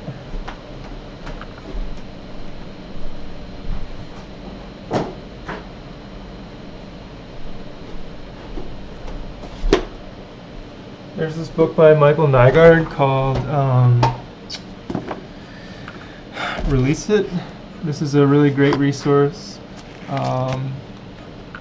particularly for examples of like real-world systems, and just understanding how stuff actually breaks in the real world. It's like a totally invaluable resource. It's got a lot of really great like stories. He's got one in here about an airline ticketing system going down after an update, and talks a lot about distributed architectures, microservices architectures, gets into things that have to do with stuff you have to think about when you are distributing systems and networking, and basically interconnecting different parts of systems together. And one thing that he emphasizes in this book is to learn many architectures. You don't just want to understand how a monolith, different versions of monolithic architectures work. You don't just want to learn about different distributed systems patterns, whether it's service-oriented architectures or microservices. But you just kind of want to soak up as much as you can from real-world systems. He talks about some really important concepts that come up when you're building microservices, like the circuit breaker pattern and that sort of thing. But anyway, this is a super good book, definitely a good resource. But maybe even before that, I would read Martin Fowler's blog, Uncle Bob's book on clean architecture.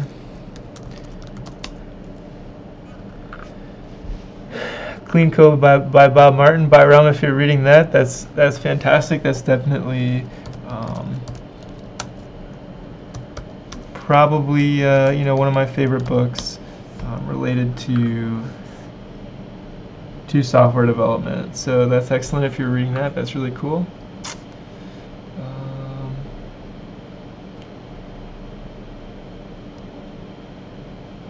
And yeah, Byram, that's an interesting situation you're in where you don't necessarily have any peers to talk to as you're developing. It's one of the nice things I would say, although that must be really frustrating for sure. One of the things I'll say though is what's nice about software development is that even if you don't have any peers locally, like there's so much online, especially now. And so many great resources to learn from, but I will say that sometimes like nothing can really replace having a peer that you're working on a project with. That's obviously also super important. All right, so what I'm going to do is head back into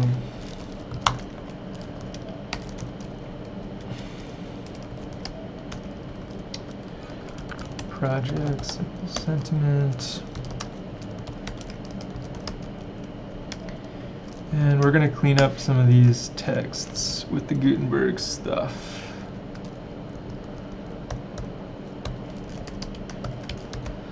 So we'll come all the way up here and try to clean up this stuff, and we'll clean up Christmas Carol as well.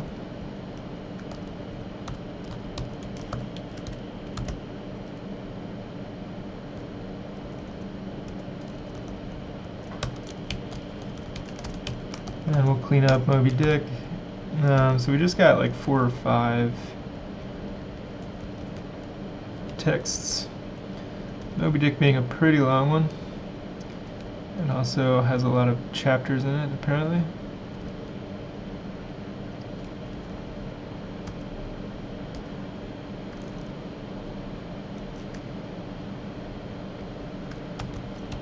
So I think that's the beginning. Also interesting to see we've got like some examples of different encodings for strings here. Just a few, but we can see some Hebrew, Greek, Latin, Anglo-Saxon. So let me know if anyone's interested in doing an Anglo-Saxon tokenizer. I'm just kidding. Probably not going to happen. Alright, so cool. Why then here does anyone step forth? Because one did survive the wreck. Alright, cool. So that is the end of the Moby Dick cleanup.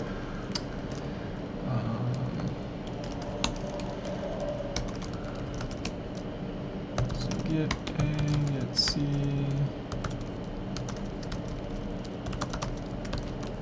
Update notebook.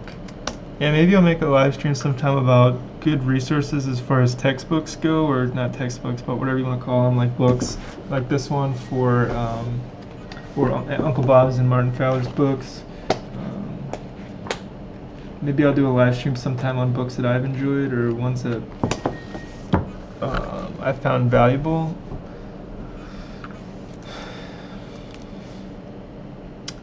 Alright, so let's run this one again.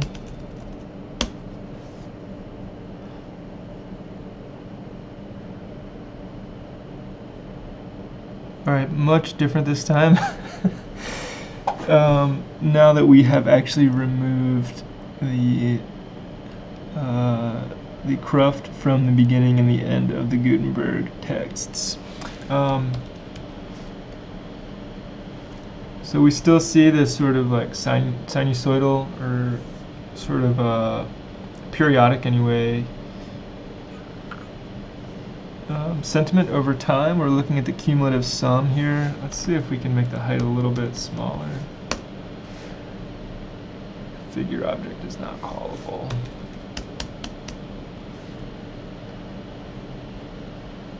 That's interesting. What if we make the width half of that?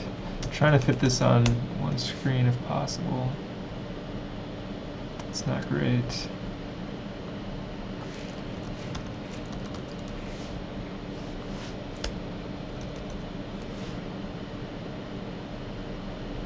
It's not seeming to change the size of the plot. Anyway, again, what's interesting about this one, along with the Alice in Wonderland, was that both of them sort of finished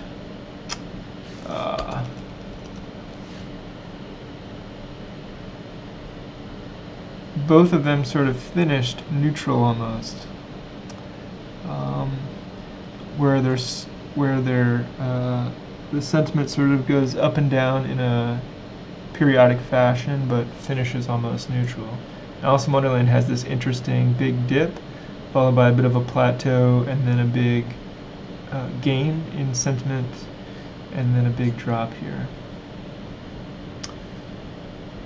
So there's certainly some structure to this. What's the other one that we had? We had Moby Dick.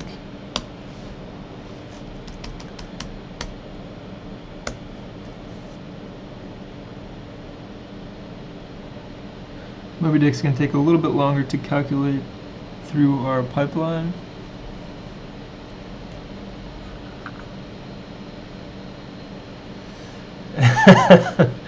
Well, that's pretty interesting. At least according to our score, Moby Dick gets worse and worse in terms of sentiment. So yeah, this kind of thing I find super interesting, and also it makes me laugh sometimes, like thinking about what this data means. Obviously, we're just scratching the surface with what any of this, how effective any of this is in general. A few things we're not doing here is we don't have the most powerful algorithm developed for sentiment analysis. Certainly not the most accurate sentence tokenization, probably word tokenization, but nonetheless we are getting some structure out of the text that we're ingesting. Something else we should probably think about here is the nature of how language changes over time. I mean, over long periods of time, or relatively long periods of time, in just generation to generation, literature changes and the way that it's written changes. And so we need to make sure our models for analyzing the sentiment are flexible enough to capture that range of how language is used differently, or we should develop other tools for analyzing different periods of language, perhaps. Anyway, pretty funny to see Moby Dick sentiment just basically take a huge tumble as we work through the novel. In fact, if we look at other novels that we've looked at so far, they more or less end up neutral with a sort of range of 20 or 30 sentiment points, whereas Moby Dick never even breaks positive, I don't think. If we look at df1.describe, yeah, the max is actually df1.cumulative sum .describe. The max is 0, which is where the novel starts, and the min is minus 158, essentially, which is where the novel ends. And that's just hilarious. Definitely not so much of a, it's got a little bit of a periodic nature to it, sort of a bias downward, but let's just compare that to Alice, where we have Matplotlib, come on. If we compare that to Alice in Wonderland, where we've got a much different picture. You can see, first of all, the range is only ever between -5 and 20, and the sentiment essentially balances back out to 0. This is really fascinating. I think I'll actually look at a few more novels before I wrap up this live stream. So let's look at popular books. If we look at Dracula, maybe, Frankenstein. We looked at Heart of Darkness a few streams ago, I think. Search. We want to find the most popular books, perhaps, or books that maybe more people would be familiar with.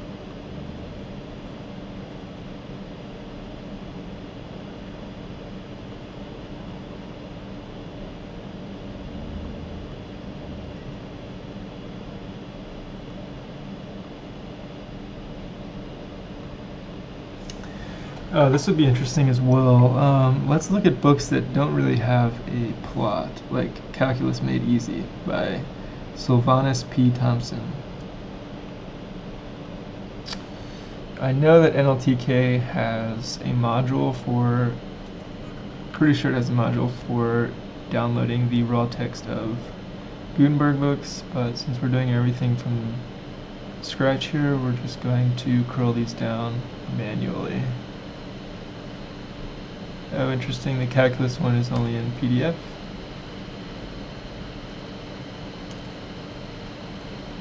Alright, so let's curl down Dracula. City, sample text. Curl this into Dracula.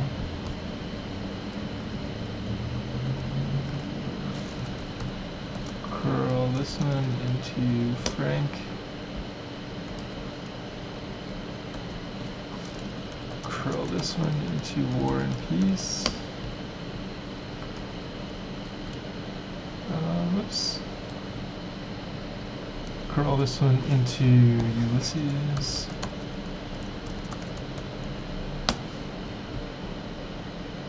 And we got one more here. We'll curl this into Peter Pan.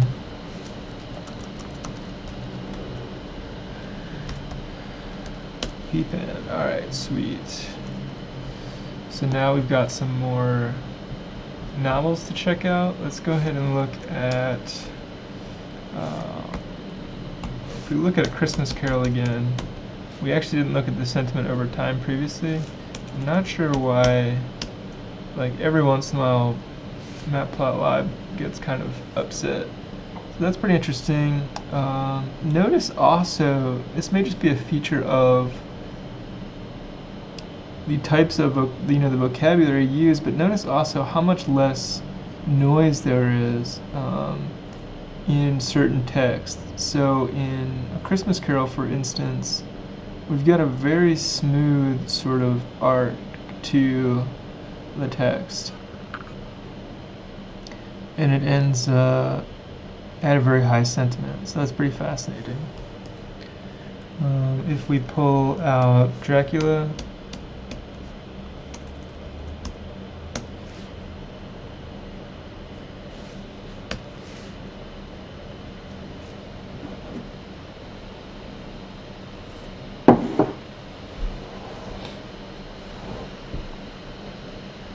also a pretty long novel, so this will take just a few seconds. Pretty interesting arc here where it goes down, much like Moby Dick did, although we have this turnaround towards the end. And in fact, if we take a look right around DF 0, and we take a look at like 24,800 to 24,900, maybe we'll start to see, if we do dot values. Yeah, so we start to see, oh, I didn't clean up the, that actually has a huge effect, and I forgot to do that. So I need to go back into the texts, so Vim, Dracula,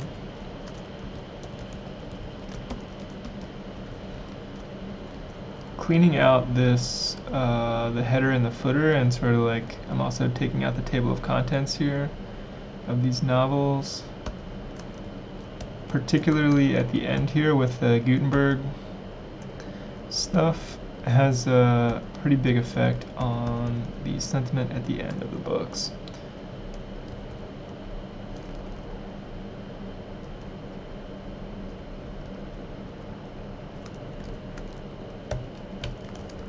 And in fact, I suspect that this turnaround that we see here is actually due to the Project Gutenberg footer. So if I were to load up Dracula again, it's going to take a minute, but we'll take a look here. So likewise, I'll go ahead and clean up Frankenstein by Mary Shelley. By the way, I don't know if there's anyone else watching this series who's into literature or English literature, but yeah, just it's one of, it's interesting to see tools that you build applied to things that interest you. So I would definitely recommend, as a way to stay interested in a project, is find ways in which you can connect your software development interests to your outside interests and allow those two things to kind of play off of each other, and it will, and at least from my experience, that helps keep you pretty motivated to finish projects. Alright, Peter Pan.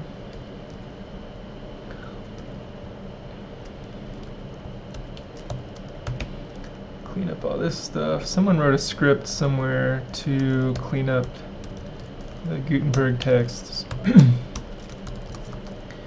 which I'm not using. Ulysses is an absolute tome of a book. It's huge, and it's also pretty challenging and kind of avant-garde. Oh, hey Pierre, I will definitely explain that graph. I will explain that in just a second here. It's basically trying to estimate the sentiment over time of a particular text. And so what's happening is we've written, let me clean up one more text file here, and I'll show you the pipeline that we've built. So we built a simple NLP pipeline to try to understand the language of, try to extract data from text. And we start by feeding raw text to a sentence tokenizer, so we get blocks of sentences. And then this pipeline feature that we've built feeds that to a word tokenizer, so we break that up into words, each of those sentences into words. We remove words that don't have much semantic value, so we basically remove what would be called stop words. And then we take those tokens and we run them against a very simple rules-based sentiment analyzer to try and understand the sentiment of a text. So a lot of times sentiment analyzers are used for things like trying to understand whether or not a huge set of product reviews or movie reviews, that sort of thing, were positive or negative. In this case, what I'm doing is I want to see cumulatively whether or not the sentiment of language in novels or any other type of text, what that structure looks like. And so what this particular graph says to me is that, at least by the engine that we've defined here, the sentiment of this novel over time basically cumulatively decreases. So there are more negative words that our engine has identified that sink the overall sentiment of this novel over time. Now it's a pretty naive algorithm, and if you're just joining, I can definitely review that pretty quickly. While that's going, we're going to run the same thing against Ulysses. So I hope that answers your question, Pierre. I will get into the code here now just to show you what we've been working on.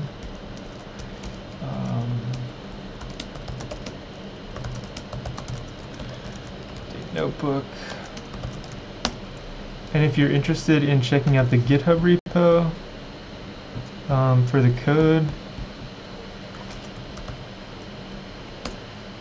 you can find it here at my GitHub repo, Simple Sentiment. And we've got full test coverage. Cool, man. So yeah, like if we take a look at the pipeline object,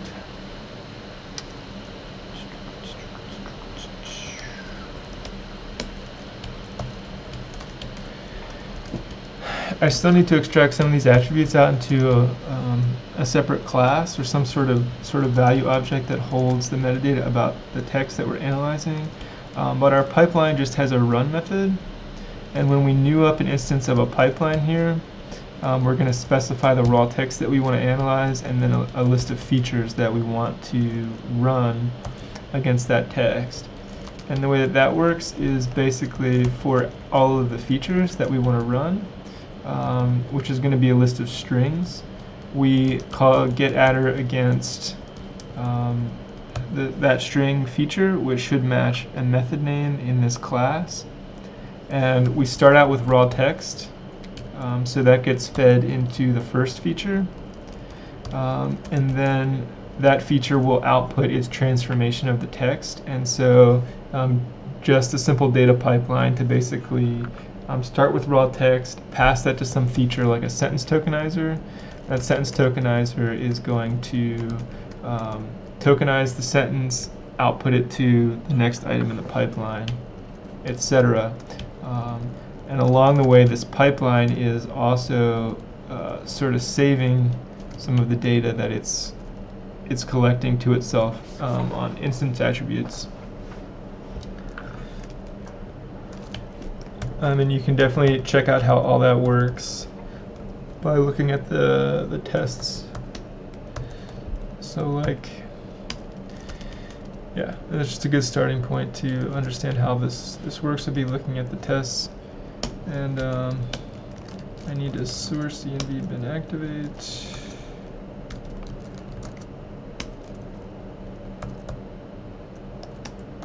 So if we look at the pipeline tests, everything should be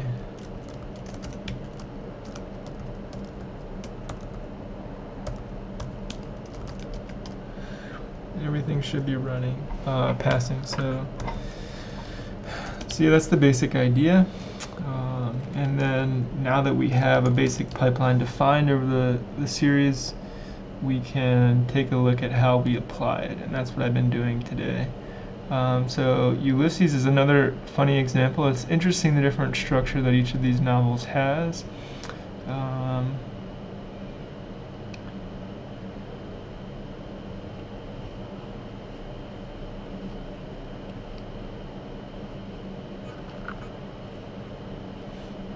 Hey Byram, I'm not sure if by that you mean the Productive Dev website.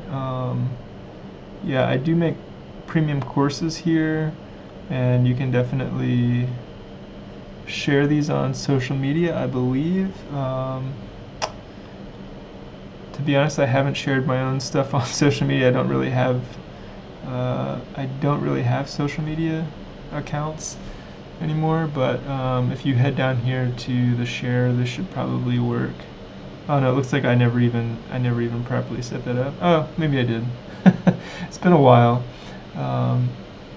But yeah, by all means, if you'd like to share them, go for it.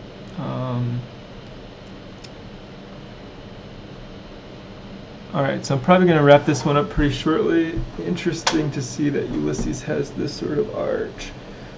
It could be also just that a particular author's language, like a particular author's, take it easy, Pierre.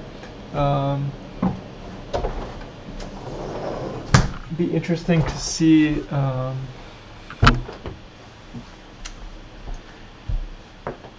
Be really interesting to see if these structures that we're finding here are related to a particular author's just language in general. Like, does a particular author just use more words in general that align with either our positive or negative words list? Or are we actually capturing something about like the story arc of a novel? I don't know. There are a lot of interesting questions, which is good. It's good that we are finding questions to ask, as opposed to finding answers yet, because the tools that we're building are still relatively simple, but they are giving us some interesting structures that we can start to ask questions about. For instance, I'm even interested in cases like this in the novel where we see these sort of mini periodic structures, which definitely look like something more than noise.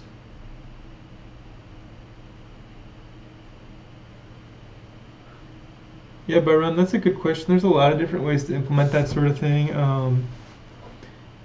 If you have like a WordPress website, then for sure there are plugins to implement sharing things on social media. I would say that's probably the easiest way.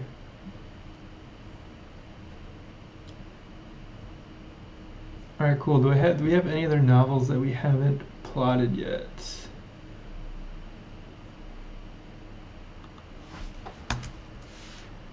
Metamorphosis, Peter Pan. Oh yeah, War and Peace. Pretty big one. I don't know what translation of War and Peace this is. Byram, another place to look is for whatever social media platform you're looking to share with. A lot of times, like with Facebook, I know, for instance,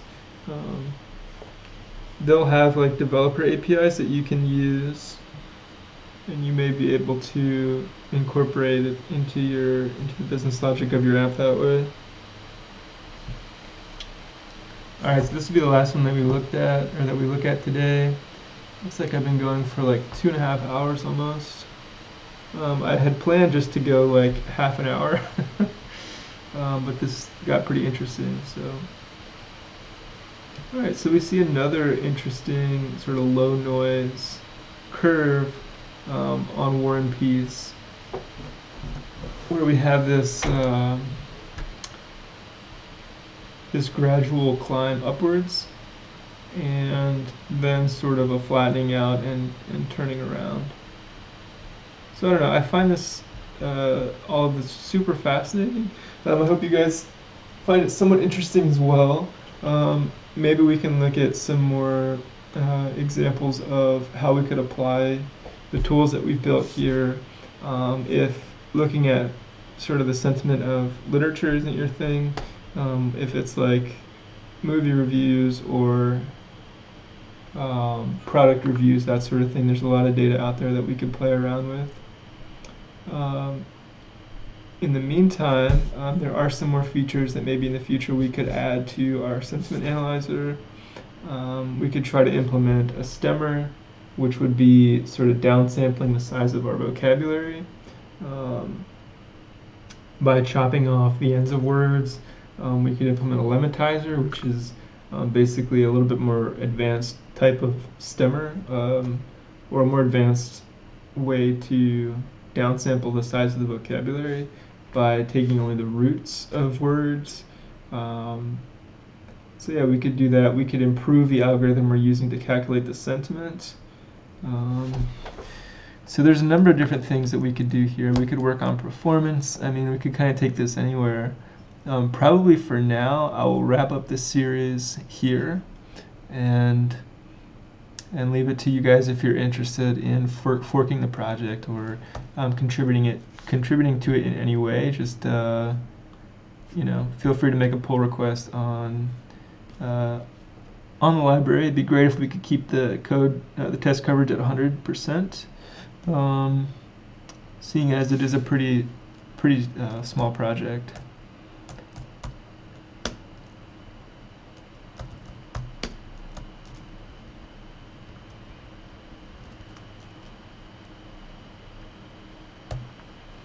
Oh, hey Byram. Yeah, the course is probably around 7 or 8 hours of video, if I remember correctly. Definitely in that range, somewhere between like 6 and 8 hours of video. Yeah, both of the courses are about that length. And of course, as you're working on it, if you do choose to work on it, feel free to reach out if you have any questions as you work through it. Trying to think if there's anything else here. So we did show how to measure code quality using Codicy, which is a pretty cool service. And we looked at setting up Travis as a basic CI for the project. And we also looked at using CodeCov.io to measure code coverage, which is currently at 100%. So that's pretty good. What else could we do here?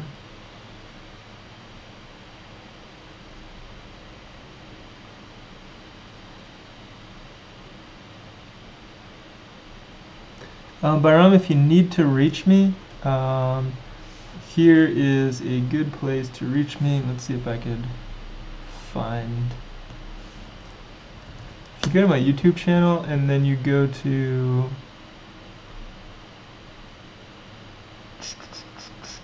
About, you can view the email address, and I'll just copy and paste it here for you. It's contact at productivedev.com.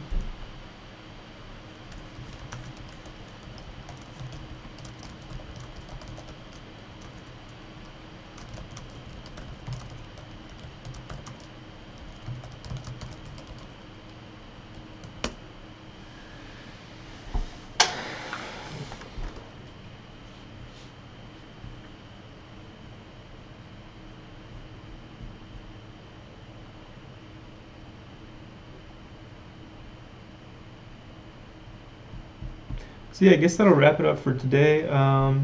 Like I said, if you guys or anyone watching this has any ideas for how you might want to improve this, it's definitely welcome to make a pull request. We'll just try to keep the test coverage up, and yeah, if you also use it to analyze anything interesting, I would definitely be interested in seeing how you put it to work. Hope you've enjoyed this series. It's been pretty fun for me to work on something different for a little while.